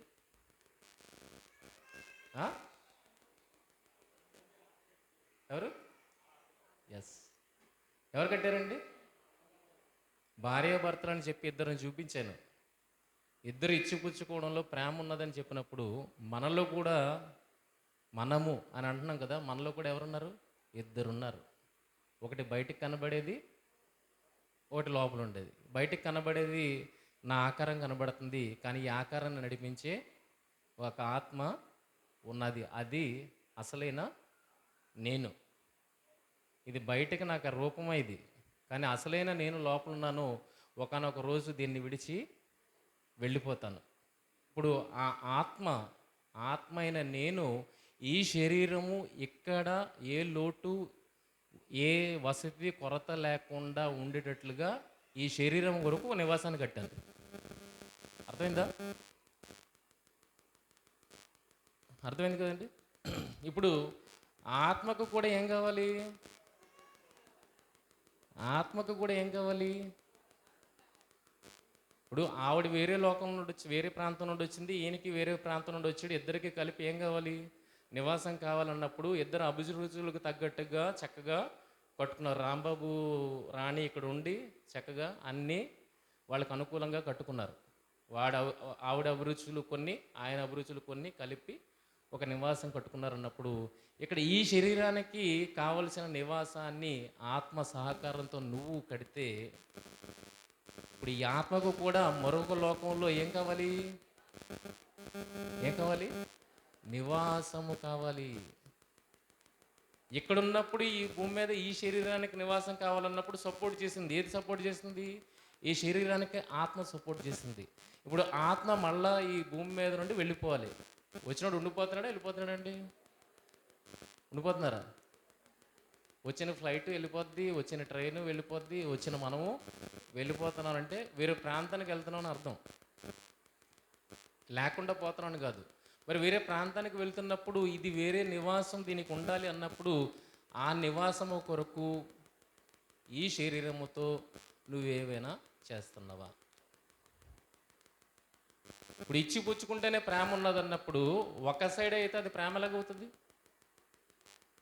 కనుక మీ శరీరము నివాసం ఉండడానికి ఇక్కడ ఒక చక్కటి గృహాన్ని మీరు కట్టుకున్నారన్నప్పుడు ఓకే, బాగానే ఉంది, మీకు సహాయం చేసింది. ఏది? మీలో ఉన్న ఆత్మ మీకు సహాయం చేసింది, మీరు చక్కగా గృహాన్ని కట్టుకున్నారు. మరి ఇది కూడా ఒకనాడు వెళ్ళిపోయి అక్కడ ఒక నివాసములో ఉండాలన్నప్పుడు ఇప్పుడు దానికి ఎవరు సహకారం చేయాలి? ఈ శరీరము దానికి సహకరించాలి. చూడండి, ఉన్నదో లేదో? యోహాను సువార్త 17వ అధ్యాయము. యోహాను సువార్త 17వ అధ్యాయము.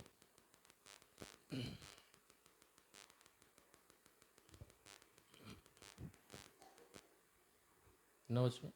14 కాదు, నివాసం 14. యోహాను సువార్త 14వ అధ్యాయము. ఎక్కడ? 2వ వచనం. నా తండ్రి ఇంట అనేక నివాసములు కలవు, లేని ఎడల నీతో చెప్పుదును, మీకు స్థలము సిద్ధపరచ వెళ్ళుచున్నాను. నేను వెళ్ళి మీకు స్థలము సిద్ధపరిచిన ఎడల నేనుండు స్థలములో మీరును ఉండులాగున మరల వచ్చి నా యొద్ద నుండుటకు మిమ్మును తీసుకొని పోదును. మనకొక నివాసం ఉంది. మన ఆత్మకి, లోనున్న వ్యక్తికి ఒక నివాసం ఉందట. దానికోసం ఎప్పుడైనా మనం ఆలోచన చేసామా?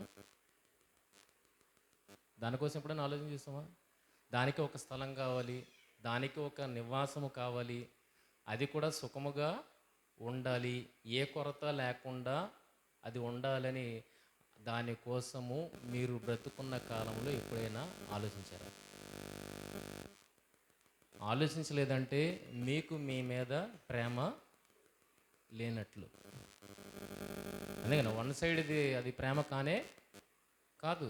ఇచ్చిపుచ్చుకోవడంలోనే ప్రేమ ఉన్నదన్నప్పుడు మీరు ఈ భూమి మీద బ్రతికినన్నాళ్ళు ఆత్మ సహకారిగా ఉండి అనేకమైన కార్యాలు మీ కొరకు చేసినప్పుడు, మీరు దాని వల్ల బెనిఫిట్స్ పొందినప్పుడు, మరి ఆత్మ కూడా దీని నుండి ఏదో ఒక బెనిఫిట్ పొందుకోవాలని చూస్తుందా? చూస్తుంది. మరి అలాంటి ఆత్మకు ఒక అవసరత ఉన్నది, ఆ అవసరత నేను తీర్చాలి అన్న ఆలోచన బ్రతుకున్న మనకు, ఈ భూమి మీద ఉన్న మనకు అర్థమవుతుందా? అసలు తెలుసా? ఆలోచించండి. ఎప్పుడైనా ఆలోచించారా? అందుకే దేవుడు తప్పుపడుతున్నాడు ఒక విషయంలో. చూడండి, ఏ విషయంలో? అది లోతు దినములు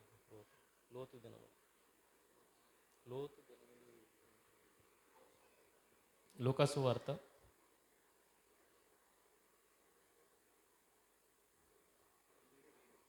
17వ అధ్యాయము 28వ వచనం. లోతు దినములలో జరిగినట్లు జరుగును. జనులు, చూడండి ఇక్కడ ప్రాబ్లము, దేవుడు మాట్లాడుతున్న మాటలు ఇవి.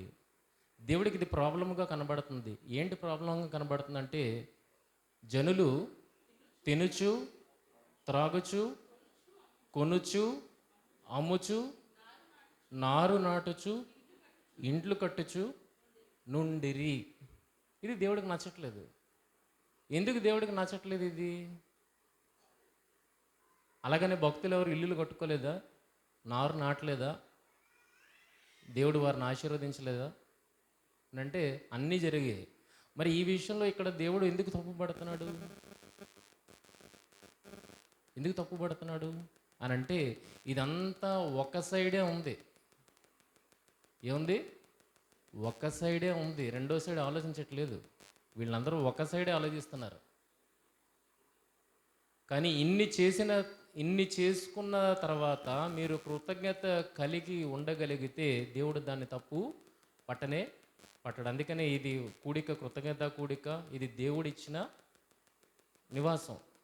అది మా అంతటా మేము కట్టుకున్నది కాదు, దేవుడిచ్చిన నివాసం కనుక దేవుడికి కృతజ్ఞతాస్తుతులు చెల్లిస్తున్నాము. ఇందులో దేవుని సన్నిధి ఉండాలి, దేవుని ఆరాధన జరగాలన్న ఆలోచన కూడా మేము కలిగి ఉన్నాం. అంటే ఆయన ఇచ్చాడు, ఆయనకి మళ్ళీ మేము బదులు ఇస్తున్నాము. అవునా? అర్థమవుతుందా లేదా? ఇప్పుడు ఈ విషయంలో దేవుడు తప్పు పట్టాడు. ఏ విషయంలో దేవుడు తప్పు పడతాడు అని అంటే, నీ కోసమే నువ్వు ఆలోచించుకుంటూ, నీ బ్రతుకు కోసమే, బ్రతుకు కాలం కోసం నువ్వు ఆలోచించుకుంటూ దేవుణ్ణి మరుగున పెట్టేస్తే, దేవునికి కృతజ్ఞతాస్తుతులు చెల్లించకుండా నువ్వు కృతజ్ఞుడు అయితే గనక దేవుడు ఆ విషయాన్ని తప్పుగా ఎంచుతున్నాడు. అర్థమవుతుందా? తప్పుగా ఎంచుతున్నాడు. మరి అలాంటి ఆత్మ కోసం మీరు ఎప్పుడైనా ఆలోచించారా? ఈ సందర్భంగా అందుకే ఈ విషయాన్ని చెప్పాను. బ్రతుకున్న మీరు ఆత్మను కలిగి మీ ప్రతి అవసరతను తీర్చుకుంటున్నారు. అది తప్పుగా మోపడం లేదు, అది దేవుడు తప్పుగా మోపటం లేదు. కానీ ఆ ఆత్మకంటూ ఒక అవసరత ఉంది, దానికంటూ ఒక నివాసం కావాలి, దానికి అన్ని సకల సౌకర్యాలు కలిగిన నివాసం కావాలని బ్రతుకున్న మీరు దాని కొరకు ఎప్పుడైనా ఆలోచన కలిగి ఉన్నారా? మరి దానికి అంతటి మంచి నివాసము మీరు ఇవ్వాలి అనుకుంటే గనక మీరు ఏం చేయాలి?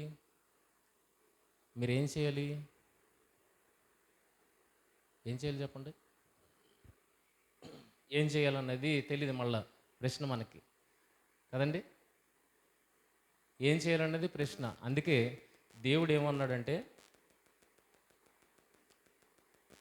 ఈ భూమి మీద ఇప్పుడు మనం ఈరోజు రేపు ఆదివారం కదండి, రేపు ఆదివారం ప్రతి ఒక్కరి ఇంట్లో ఏం వండుకోవాలని ఆశపడతారు?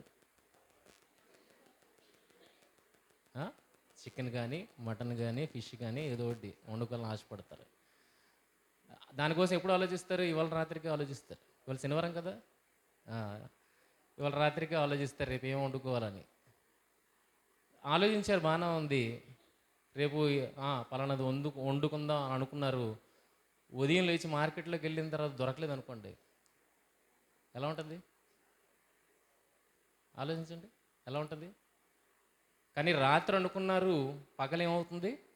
అది ప్రత్యక్షం అవుతుంది. మీరు దాన్ని తెచ్చుకొని మీ ఆకలిని తీర్చుకుంటున్నారంటే ఎంత చక్కటి నివాసయోగ్యమైనదిగా ఈ భూమిని దేవుడు తయారు చేసాడు అన్న విషయాన్ని ఒకసారి ఆలోచించండి. అవునా కదా? మీరు రాత్రి అనుకున్నారు, ఉదయానికి అది రెడీగా ఉన్నది. ఎవరు కోరుకున్నది అది రెడీగా ఉంది. అంటే ఏ నాలుక టేస్ట్ మీకు ఏది కావాలనుకున్నారో ఆ నాలుక టేస్ట్ ఎక్కడ రెడీగా ఉంది? బయట మార్కెట్లో సిద్ధంగా దేవుడు ఉంచాడు అన్న విషయాలు అర్థమైతే నిజంగా ఈ భూమిని ఎంత నివాసయోగ్యంగా దేవుడు మలిచాడు అన్న విషయం మనకి అర్థమవుతుంది. ప్రియమైన వర్లారా, చూడండి మంచి మాట. యెషయా గ్రంథము 45వ అధ్యాయము 18వ వచనం. యెషయా గ్రంథము 45వ అధ్యాయం 18వ వచనం.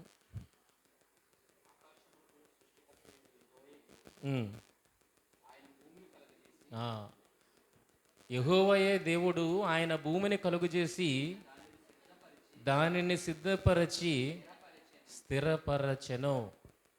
తర్వాత నిరాకారముగా ఉండుటకు ఆయన దాన్ని సృజించలేదు, కానీ నివాస స్థలమగునట్లుగా దాన్ని సృజించెను. ఎలా ఉండడానికండి?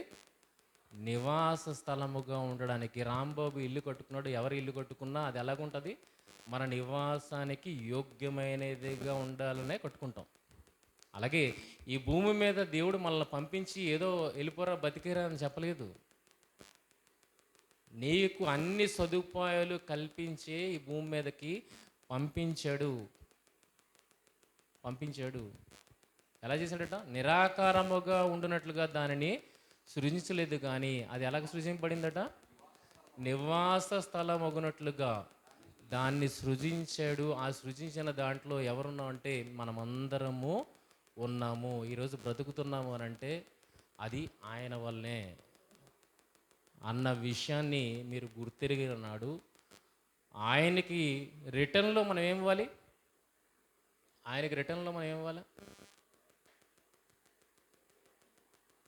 ఇప్పుడు మనం ఎక్కడి నుండి ఆలోచిస్తున్నాం? శరీరానికి నివాసం దొరికేసింది, ఇప్పుడు దేనికి కావాలి నివాసం? ఆత్మకు నివాసం కావాలి. ఆత్మకు నివాసం కావాలంటే ఏం చేయాలన్నది ప్రశ్న. ఏం చేయాలనంటే అసలు నీవు నివసించడానికి నివాసయోగ్యమైనదిగా ఆయన ఈ భూమిని మలిచాడు. ఎందుకు అనంటే నీలో ఆయన నివాసము ఉండడానికి. ఎవరండి? ఆయన నువ్వు ఉండడానికి నివాస స్థలాన్ని సృష్టించాడు. ఎందుకు సృష్టించాడు అనంటే నీలో ఆయన నివాసము ఉండడానికి. కానీ నీలో ఉంచుకోకుండా నువ్వు ఎక్కడికి పంపించేస్తున్నావు ఆయన్ని? గుడుల్లోకి. 4 గోడల మధ్యకి. 4 గోడల మధ్య ఖైదీ అయిన వాడు బయటికి రావడానికి ప్రయత్నం చేస్తాడా? అందులో ఉండిపోవడానికి ఇష్టపడతాడా? బయటికి రావడానికి ఇష్టపడతాను. మనమే 4 గోడల మధ్య ఉండగలమా? ఓ వారం రోజుల్లో మీరు గట్టిగా ఉండండి, చూడండి, పిచ్చెక్కిపోద్ది. మనమే ఒక గదిలో ఉండకుండా బయట ప్రపంచాన్ని చూడాలి అని ఆశపడుతున్నప్పుడు దేవుడు కోరుకుంటున్నది నీ హృదయాన్ని దెబ్బతే ఆ 4 గోడల్ని కాదు. ప్రియమైన వాళ్ళరా, 4 గోడల్ని కాదు. కనుక నిన్ను ఎందుకు ఇక్కడ నివాసయోగ్యమైన స్థలముగా చేసి ఇందులో పెట్టాడు అంటే నీలో ఆయన ఉండడానికి, నివాసం ఉండడానికి. నీకైతే ఏ లోటు లేకుండా అన్ని వసతులతో కూడిన ఈ నివాసాన్ని నీకు ఇచ్చినప్పుడు నీలో దేవునికి ఎలాంటి వసతిని నువ్వు కల్పించాలంటే ఏ లోటు లేకుండా ఉండే వసతిని ఆయన నువ్వు కల్పించాలి. అలా నువ్వు కల్పించగలిగిన నాడే నీ ఆత్మ కొరకు నువ్వు ఆలోచించినట్లు, లేకపోతే నువ్వు ఆలోచించలేనట్లు. ఎందుకంటే దాన్ని సిద్ధపరుస్తుంది ఎవరు? మనంగా ఏం సిద్ధపరచుకోలేము, అది దేవుడు సిద్ధపరచాలి. మరి అలా దేవుడు సిద్ధపరచాలంటే భూమి మీద దేవుడు మనకి శరీరాన్ని ఇచ్చాడు. దేనికంటే ఆయన ఇందులో నివాసం ఉండడానికి. మొదట నీకు అన్ని వసతులు కల్పించాడు. ఇప్పుడు నువ్వేం చేయాలి? ఆయనకు అన్ని వసతులు నువ్వు కల్పించే నివాసముగా నువ్వు మారగలిగితేనే నువ్వు నీ ఆత్మ కోసము ఆలోచించినట్లు దాని కొరకు ఏ దేవుడు ఏం చేస్తాడు? ఒక చక్కటి నివాసాన్ని రెడీ చేస్తాడు. కనుక దేవుడు నివాసయోగ్యంగా చేసిన ఈ భూమి మీదకి వచ్చిన మనము ప్రతిదీ ఆయన వల్లే పొందుకుంటున్నాం అన్నప్పుడు, ఆయన వల్ల పొందుతున్నామన్న ఆ కృతజ్ఞత మనం ఆయన పట్ల కలిగి ఉన్నామా? ఒకసారి ఆలోచించండి. దేవుడే అంటున్న మాట ఒక్కసారి చూడగలిగితే లూకాసు వార్త 6వ అధ్యాయము 35వ వచనము. మీరైతే ఎట్టి వారిని గూర్చేయనను నిరాశ చేసుకొనక మీ శత్రువులను ప్రేమించుడి, మేలు చేయడి, అప్పు ఇడి, అప్పుడు మీకు ఫలం గొప్పదే ఎండును. మీరు సర్వోన్నతిని కుమారులే ఎందురు. ఆయన కృతజ్ఞత లేని వారి ఎడలను, దుష్టుల ఎడలను. ఎలా ఉన్నారండి మనుషులు? ఇన్ని ఆయన చేస్తే ఆయన్ని పక్కన పెట్టి అన్నీ నా వల్లనే అయ్యాయి అని చెప్పుకుంటూ కృతజ్ఞత లేని వారుగా మనుషులు బ్రతికేస్తున్నారు. అందుకే అక్కడ దేవుడు ఏమన్నాడు? కృతజ్ఞత లేని వారి ఎడలను, దుష్టుల ఎడలను ఆయన ఉపకారియే ఉన్నాడు. సూర్యుడు అందరి మీద ఉదయిస్తాడా? కొందరి మీద ఉదయిస్తాడండి. దేవుడు అది చూడ్డు. దేవుడు గొప్పవాడు, మనల్ని ప్రేమిస్తాడు అనక ఆయన్ని ఎవరు ప్రేమించినా ఎవరు ప్రేమించకపోయినా అన్నింటినీ ఆయన దయచేస్తాడు అన్నప్పుడు నీకు నాకు ఏముండాలంటే ఆ గుర్తింపు ఉండాలి. అది ఎవరి వలన జరిగిన కార్యం అన్న గుర్తింపు మనకు ఉండాలి. ఒకవేళ గుర్తింపులకు వస్తే నెక్స్ట్ స్టెప్ ఏంటి? మనది కృతజ్ఞత. నెక్స్ట్ స్టెప్ ఏంటండి? కృతజ్ఞత. ఆ కృతజ్ఞత చెల్లించే వారముగా ఉండాలి. నిజంగా కృతజ్ఞత నీకు ఉంటే ఏమి ఇవ్వాలని చూడు, ఏదైనా ఇచ్చేస్తావు. ఆ ప్రేమ అనేది నీకు ఉంటే గనక ఏమి ఇవ్వాలని నువ్వు చూడు, ఏదున్నా నీ దగ్గర ఏదున్నా అది ఇచ్చేస్తావు. దేవుడు ఏమన్నాడంటే సజీవ యాగముగా నీ శరీరములను ఆయనకు సమర్పించండి. ప్రేమ ఉన్నది అన్నప్పుడు ఆయన ఎవరిని ఇచ్చాడు? మనకి కుమారుడైన క్రీస్తుని మన కొరకు బలియాగంగా ఇచ్చినప్పుడు నిజంగా ప్రేమ ఉంటే మనం ఏమి ఇచ్చేయాలా? ఏది లెక్క చేయకుండా అన్నింటినీ ఆయనకు నువ్విచ్చిందే ప్రభువా మళ్ళీ తీసుకో అన్నట్టుగా నిన్ను నువ్వు అర్పించుకునేవాడుగా నువ్వు ఉండాలి. అలా ఉంటేనే నిన్ను నువ్వు ప్రేమించుకున్నట్టు. అర్థమవుతుందా? కనుక ఈ శరీరం నివాసం ఉండడానికి మనం చక్కటి వసతులతో గృహాన్ని నిర్మించాం. మరి లోపల ఉన్న ఆత్మ నివాసం ఉండడానికి మనం ఏం చేయాలి అని అంటే, ఈ నివాసాన్ని ఇచ్చిన దేవునికి మనం నివాసమై ఉండగలిగితే దేవుడు ఖచ్చితంగా మన ఆత్మ కూడా చక్కటి నివాసాన్ని ఇస్తాడు. ఈ విషయాన్ని గుర్తెరగండి. ఎప్పటికైనా దీన్ని విడిచిపెట్టి మనం వెళ్ళిపోవాల్సిందే. ఇది ఉండిపోయేది శాశ్వతంగా ఉండేది అది అన్నప్పుడు దీనికన్నా ఎక్కువ ఆలోచన దేని మీద ఉండాలి? మనకి దాని మీద ఉండాలి. అందుకే అబ్రహాం గారికి అంత దేశాన్ని ఇచ్చినా సరే ఆయన ఒక పర్మనెంట్ స్ట్రక్చర్ని ఆయన భూమి మీద ఏమీ కట్టుకోలేదు, గుడారాన్ని ఉంచుకున్నాడు. ఎందుకంటే నేను గుడారమే, అదే గుడారమే ఉండేది కాదు. దేనికోసం ఆలోచించాడు? పర్మనెంట్ స్ట్రక్చర్ కోసం ఆయన ఆలోచించాడు. పునాదులు గల ఆ పట్టణము కొరకు ఆయన ఎదురు చూశాడు అని అర్థమవుతుందంటే, ఇది కట్టుకున్నా, ఇది ఉండాలనుకున్నా లేకపోయినా మనకి పెద్ద ప్రాబ్లం ఏమి లేదు. కానీ అది లేకపోతే మాత్రం చాలా పెద్ద ప్రాబ్లం ప్రియమైన వాళ్ళరా. గనక దాని కొరకు ఆలోచించేవారుగా మీరు అందరూ ఉండాలని కోరుకుంటూ, మరి కృతజ్ఞత కూడిక ద్వారా దేవునికి ఏ రకంగా కృతజ్ఞతాస్తుతులు చెల్లించాలో అన్నది మీకు తెలియజేయడం జరిగింది. మరి మీ హృదయ గ్రహింపునకు మాటలు వచ్చాయని నమ్ముతున్నాను. ప్రార్థన చేసుకుంటాం. మహోన్నతుడైన మా తండ్రి, మీ మహాఘనమైన శ్రేష్టమైన అతి పవిత్రమైన నామానికి వందనాలు తెలియజేస్తున్నాం తండ్రి. దేవా, భూమిని అంతటినీ మీరు చేసి మాకు అనుగ్రహించున్నారు. ఇదంతా మాకు ఇచ్చినది తండ్రి. దేవా, దీన్ని అనుభవిస్తున్న మేము దేవా కృతజ్ఞత లేని వారముగా ఉన్నాము. ఎందుకొరకు రాదు, ఎందుకొరకు చేయదు అన్నట్లుగా తండ్రి గర్వముతో ఉన్నాం తండ్రి. కానీ నిజానికి ఆలోచించగలిగితే మా వల్ల జరిగే ఏ కార్యము లేదు తండ్రి, అన్నీ మీరే జరిగిస్తున్నారు దేవా. అది దృష్టిలో పెట్టుకొని ఎల్లవేళలా మీకు కృతజ్ఞతాస్తుతులు చెల్లిస్తూ దేవా మమ్మల్ని మేము మీకు సమర్పించుకునేలాగున ఉండేలాగున సహాయం దయచేయండి. అబ్రహాము గారు అలాంటి విశ్వాసాన్ని కనపరిచారు. మేము కూడా అలాంటి విశ్వాసాన్ని కనపరిచి దేవా మీ వద్దకు చేరే భాగ్యాన్ని, ధన్యతను మా అందరికీ దయచేయమని ప్రార్థిస్తూ ప్రాధేయపడుతూ ఇక్కడికి వచ్చిన ప్రతి ఒక్క కుటుంబాన్ని జ్ఞాపకం చేసుకోరండి, దీవించి ఆశీర్వదించండి. ఏవి అక్కరగా ఉన్నాయో మీకు తెలుసు తండ్రి. మేము మా నోటికి రాకముందే మా హృదయంలో ఉన్న ప్రతిదీ ఎరిగి ఉన్నారు కనుక దేవా ప్రతి అవసరతను మీరు తీరుస్తారని బలముగా నమ్ముతున్నాం కనుక దేవా మీ పిల్లల పట్ల కార్యాలను జరిగించండి. మరి రాంబాబు రాణి కుటుంబాన్ని ప్రేమించి మీరు ఇచ్చిన ఈ చక్కటి నివాసాన్ని బట్టి వందనాలు తెలియజేస్తున్నాము. ఇంకొన్ని పనులు ఉన్నాయి తండ్రి, వాటిని కూడా నిరాటంకముగా తండ్రి కొనసాగించి పరిపూర్ణ స్థితికి వచ్చి తండ్రి ఆ గృహంలో వీరు ప్రవేశించలాగున, ఆ గృహము వీరికి ఆశీర్వాదకరముగా ఉండులాగున మీరే కృప చూపించి నడిపించమని, మరి సంఘ ఆరాధన ఇక్కడ జరగడానికి మరి ఇష్టపడుతున్నాం తండ్రి. కృపతో జ్ఞాపకం చేసుకోనండి. అనేక నూతన ఆత్మలు తండ్రి రక్షింపబడులాగున ఇది వేదిక కాగలటకు సహాయం దయచేయమని, మహిమ ఘనత ప్రభావాలు మీకే ఆరోపిస్తూ ప్రభు అయిన యేసుక్రీస్తు వారి అతి శ్రేష్టమైన నామములో ఈ ప్రార్థన మనవులు అడిగి వేడుకొనుచున్నాం మా తండ్రి. అందరికీ వందనాలండి.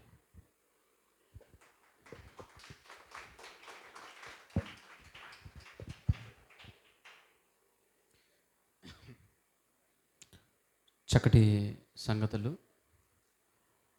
మన జీవితాలకు అవసరమైనటువంటి అనేక విషయాలు మరి దైవజనులు సుధాకర్ అన్న గారు మనకి చక్కగా వివరించినటువంటి రీతిని బట్టి దేవుణ్ణి మహింపరుస్తూ మరి చక్కటి మాటలు తెలియజేసినటువంటి వారికి ప్రత్యేకమైనటువంటి వందనాలు తెలియజేసుకుంటున్నాను. మరి ఈ సమయంలో అన్నయ్యడండి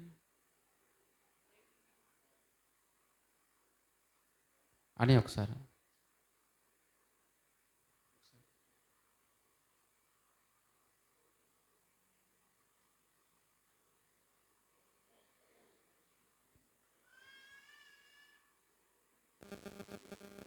చిన్న ఓట్ ఆఫ్ థ్యాంక్స్ అన్నయ్య చెప్పేసిన తర్వాత ముగింపు ప్రార్థన చేసుకుందాం.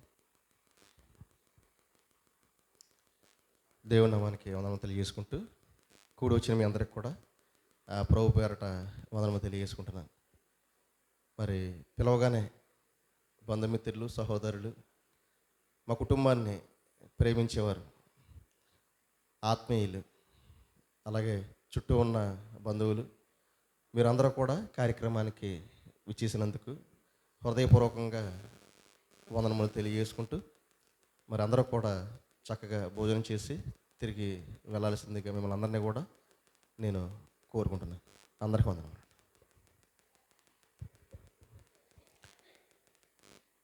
కుటుంబం కొరకు మీ యొక్క అనుదిన ప్రార్థనలో జ్ఞాపకం చేసుకోండి. అలాగే ఇక్కడ నూతనంగా ఇక్కడ ఆరాధన, మరి ఈరోజు దేవుడు చూపినటువంటి కృపను బట్టి మరి ఇక్కడ ఆరాధన జరుగుతుంది కనుక దీని విషయంలో కూడా మీ యొక్క అనుదిన ప్రార్థనలో జ్ఞాపకం చేసుకోవాల్సిందిగా మిమ్మల్ని అందరినీ ప్రేమతో కోరుకుంటూ ఉన్నాను. మరి చిన్న ప్రార్థన, ముగింపు ప్రార్థన చేసుకుని మనం ఈ స్థలాన్ని విడిచి వెళ్దాం. మన మధ్యలో ఉన్నటువంటి దైవజనులు సుధాకర్ అన్నయ్య గారు మరొకసారి చిన్న ప్రార్థన, ముగింపు ప్రార్థన వారు చేసి ఆశీర్వాదంతో ఈ యొక్క స్థలాన్ని విడిచి వెళ్దాం.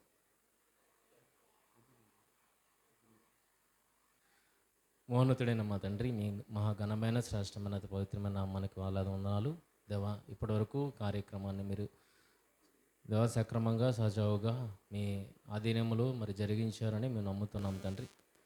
అందుని బట్టి మీకే కృతజ్ఞతాస్తుతులు తెలియజేస్తున్నాము. మరొకసారి ఇచ్చిన గృహాన్ని బట్టి మా హృదయపూర్వక ధన్యవాదాలు మీకు తెలియజేస్తున్నాం తండ్రి. అలాగే తండ్రి, మరి రాంబాబుని ప్రేమించి వచ్చిన ప్రతి ఒక్కరిని జ్ఞాపకం చేసుకోనండి దేవా. పేరు పేరున ప్రతి ఒక్కరిని దీవించి ఆశీర్వదించండి. ఇక్కడికి క్షేమంగా తోడుకొని వచ్చినారు, తిరిగి వెళ్ళుటలో కూడా తండ్రి మీ క్షేమాన్ని అనుగ్రహించి వారి వారి గృహాలకు క్షేమంగా తోడుకొని వెళ్ళమని ప్రార్థిస్తున్నాము. మెండైన మీ ఆశీర్వాదాలు వారు వారి హృదయాల్లో నింపుకొని వారి గృహాలకు వెళ్ళుటకు సహాయం దయచేయమని మమ్మల్ని ప్రార్థిస్తూ, మరొకసారి తండ్రి రాంబాబుకి ఇచ్చిన నూతన సంవత్సరాన్ని బట్టి కూడా మా హృదయపూర్వక ధన్యవాదాలు మీకు తెలియజేస్తున్నాము. దేవ ఇంకనూ ఆయుష్ని కలిగి దేవ మీ యందు ఆసక్తితో అనేకమైన కార్యక్రమాలు మిమ్మల్ని మహింపరచడానికి మరి కుటుంబముగా, సంఘముగా, సహవాసముగా మరి ముందుకు వెళ్ళడానికి సహాయం దయచేయండి. అలాగే దేవ ప్రార్థన అంత శక్తివంతమైనది అన్నది దేవ ఇప్పుడు మేము తెలుసుకుంటున్నాం తండ్రి. దేవ మరి సిమోను గారి విషయమే మరి మేము ప్రార్థించినప్పుడు మా ప్రార్థనలు విని దేవ మీ పిల్లల ప్రార్థనలు విని తండ్రి మరి ఆయనకి ఇచ్చిన గొప్ప ఆరోగ్యాన్ని బట్టి వందనాలు తెలియజేస్తున్నాం తండ్రి. దేవా మనుషులు చెప్పారు, అది మనుషులకు అసాధ్యమైనదేమో కానీ దేవా మీకు సమస్తము సాధ్యము అని మేము నమ్ముతున్నాం కనుక మీ ఎదుట ప్రాధేయపడమే గొప్ప భాగ్యం తండ్రి.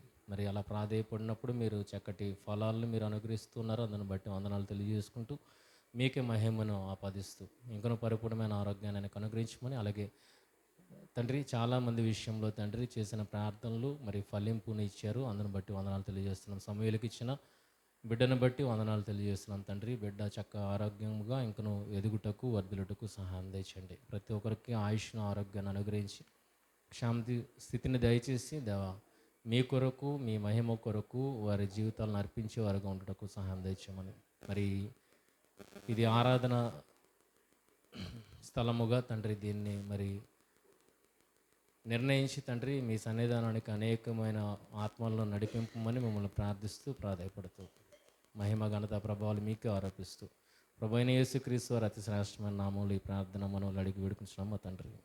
ఆమేన్. తండ్రి అయిన దేవుని ప్రేమ, ప్రభు అయిన యేసుక్రీస్తు వారి యొక్క కృప, పరిశుద్ధ ఆత్మ యొక్క అన్యోన్య సహవాసం సదాకాలము ఈ సహవాసం ఉన్న వారందరికీ, సార్వత్రిక సంఘం అంతటికి, సకల పరిశుద్ధులకును మిమ్మల్ని కీర్తిస్తూ కొనియాడుతున్న తండ్రి ప్రతి ఒక్కరికి ఎల్లవేళలా మీ కృప తోడేండు నడిపించిన గాక. ఆమేన్. అందరికీ వందనాలండి. మీ అందరికీ ప్రేమ విందు ఏర్పాటు చేయబడింది. ముందు పిల్లలు వెళ్ళి భోజనం చేయండి. ఒక 2 నిమిషాలు మన మధ్యలో ఉన్నటువంటి నిర్మల ఉదయ్ గారు వచ్చి వారు 2 దేవుని మాటలు పంచుకుంటారు. అందులోకి చిన్నపిల్లలందరూ వెళ్ళి భోజనం చేయవలసిందిగా కోరుతున్నాను. దేవుని నామానికి వందనాలండి. ఇప్పుడు వచ్చిన మీ అందరికీ వందనాలు. అక్కకి, అన్నకి అందరికీ ప్రత్యేకమైన వందనాలు. నేను సాక్ష్యం చెప్పడానికి ఇక్కడ నిలబడ్డానండి. మరి ఎందుకంటే కొత్తపల్లి వారు చాలామంది ఇక్కడికి వచ్చారు. వారు ఎవరో నాకు తెలియదు. ఇప్పటికి వచ్చి నేను అక్కన అన్నయ్యని చూడడం కూడా ఇదే ఫస్ట్ టైం. అయితే నేనెవరో తెలియకపోయినా మేమెవరమో తెలియకపోయినా నా తండ్రి విషయంలో మీరందరూ ప్రతి దినము మానకుండా ప్రార్థన చేశారండి. దానికి మీకు అందరికీ కృతజ్ఞతలు చెప్పాలని నేను ఇక్కడ నిలబడ్డాను. మరి దేవుడు మా నాన్నగారి పట్ల చేసిన మేలు ఎంతో గొప్పది. ప్రతిదినం దేవుడి పాదాలు పట్టుకుని నిజంగా దేవుడితో దెబ్బలాడేదానండి. ఏ విషయంలోనైనా దెబ్బలాడతాను నేను ప్రభుతో. ఎందుకంటే నీకోసం మేము నిలబడ్డాను, మాకు ఎందుకు చేయవి కార్యం. నిజంగా నాన్నగారి పరిస్థితి అయితే అక్క చెప్పినట్లు ఆ విధంగా ఆయన అలా ఉంటారని మేము అనుకోలేదు. మరి దేవుడు మా పట్ల చేసిన మేలును బట్టి మా కొరకు ప్రార్థించిన ప్రతి ఒక్కరికి, ప్రత్యేకంగా అమ్మకు కూడా వందనాలు. మర్చిపోకుండా ప్రతిరోజు ఆన్లైన్లో ప్రార్థన చేస్తూ నా తండ్రి పేరెత్తి ప్రార్థన చేసేవారు. ఇస్సాకన్న, సమూయేలు, దావీదు గారు, మొత్తం అందరూ కూడా. నేను ఎవరమో తెలియదు, మా చెల్లొక్కరితే మీ అందరికీ తెలుసు. అయినప్పటికీ నా కోసం, నా కుటుంబం కోసం, నా తల్లిదండ్రుల కోసం, నా అక్క కుటుంబం కోసం కూడా ప్రతి ఒక్కరూ మీ అనుదిన ప్రార్థనలో జ్ఞాపకం చేసుకున్నారండి. అందులో మీకు అందరికీ ప్రత్యేకమైన వందనాలు. మరలా మిమ్మల్ని అందరినీ చూసే అవకాశం నాకు వస్తుందో రాదో అని అనుకుని మరలా మీ ఎదుటి నేను నిలబడ్డాను. మీ అందరికీ చాలా చాలా వందనాలండి. మా నాన్నగారి కోసం ప్రార్థన చేయండి.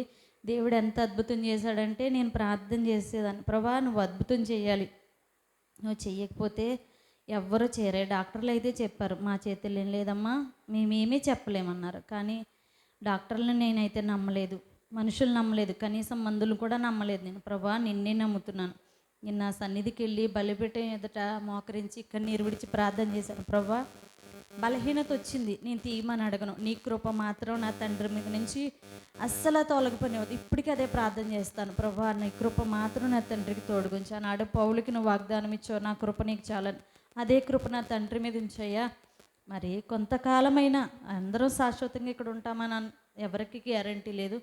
కాకపోతే కొంతకాలం మట్టికి నా తండ్రిని మాకు సజీవంగా ఉంచయ్యా, నా తండ్రికి ప్రాణభిక్ష పెట్టయ్యా. నేను నా సన్నిధికి వెళ్ళి బలిపీఠం ఎదుట మోకరించి ప్రార్థన చేసుకున్నాను. మరి నా ప్రతి ప్రార్థనకి దేవుడు జవాబిచ్చాడండి. నా ప్రార్థనకు మీ ప్రార్థన తోడుగా ఇచ్చినందుకు ప్రత్యేకంగా మీ అందరికీ కూడా నిండు వందనాలు తెలియచేసుకుంటూ ఈ చిన్న సాక్ష్యాన్ని దేవుడు దీవించిన గాక. నాన్నగారికి ఇంకా పరిపూర్ణ ఆరోగ్యం రావాలి, తన పని తను చేసుకుంటూ మా మధ్యలో అలా తిరిగితే మాకు అదే సంతోషం అండి.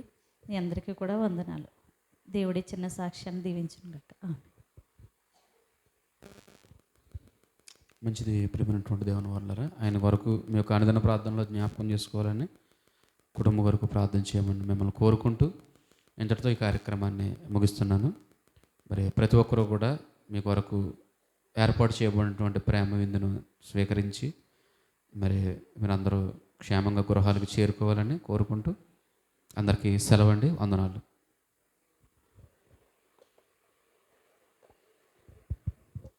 సౌర్య ఎక్కడున్నాడు?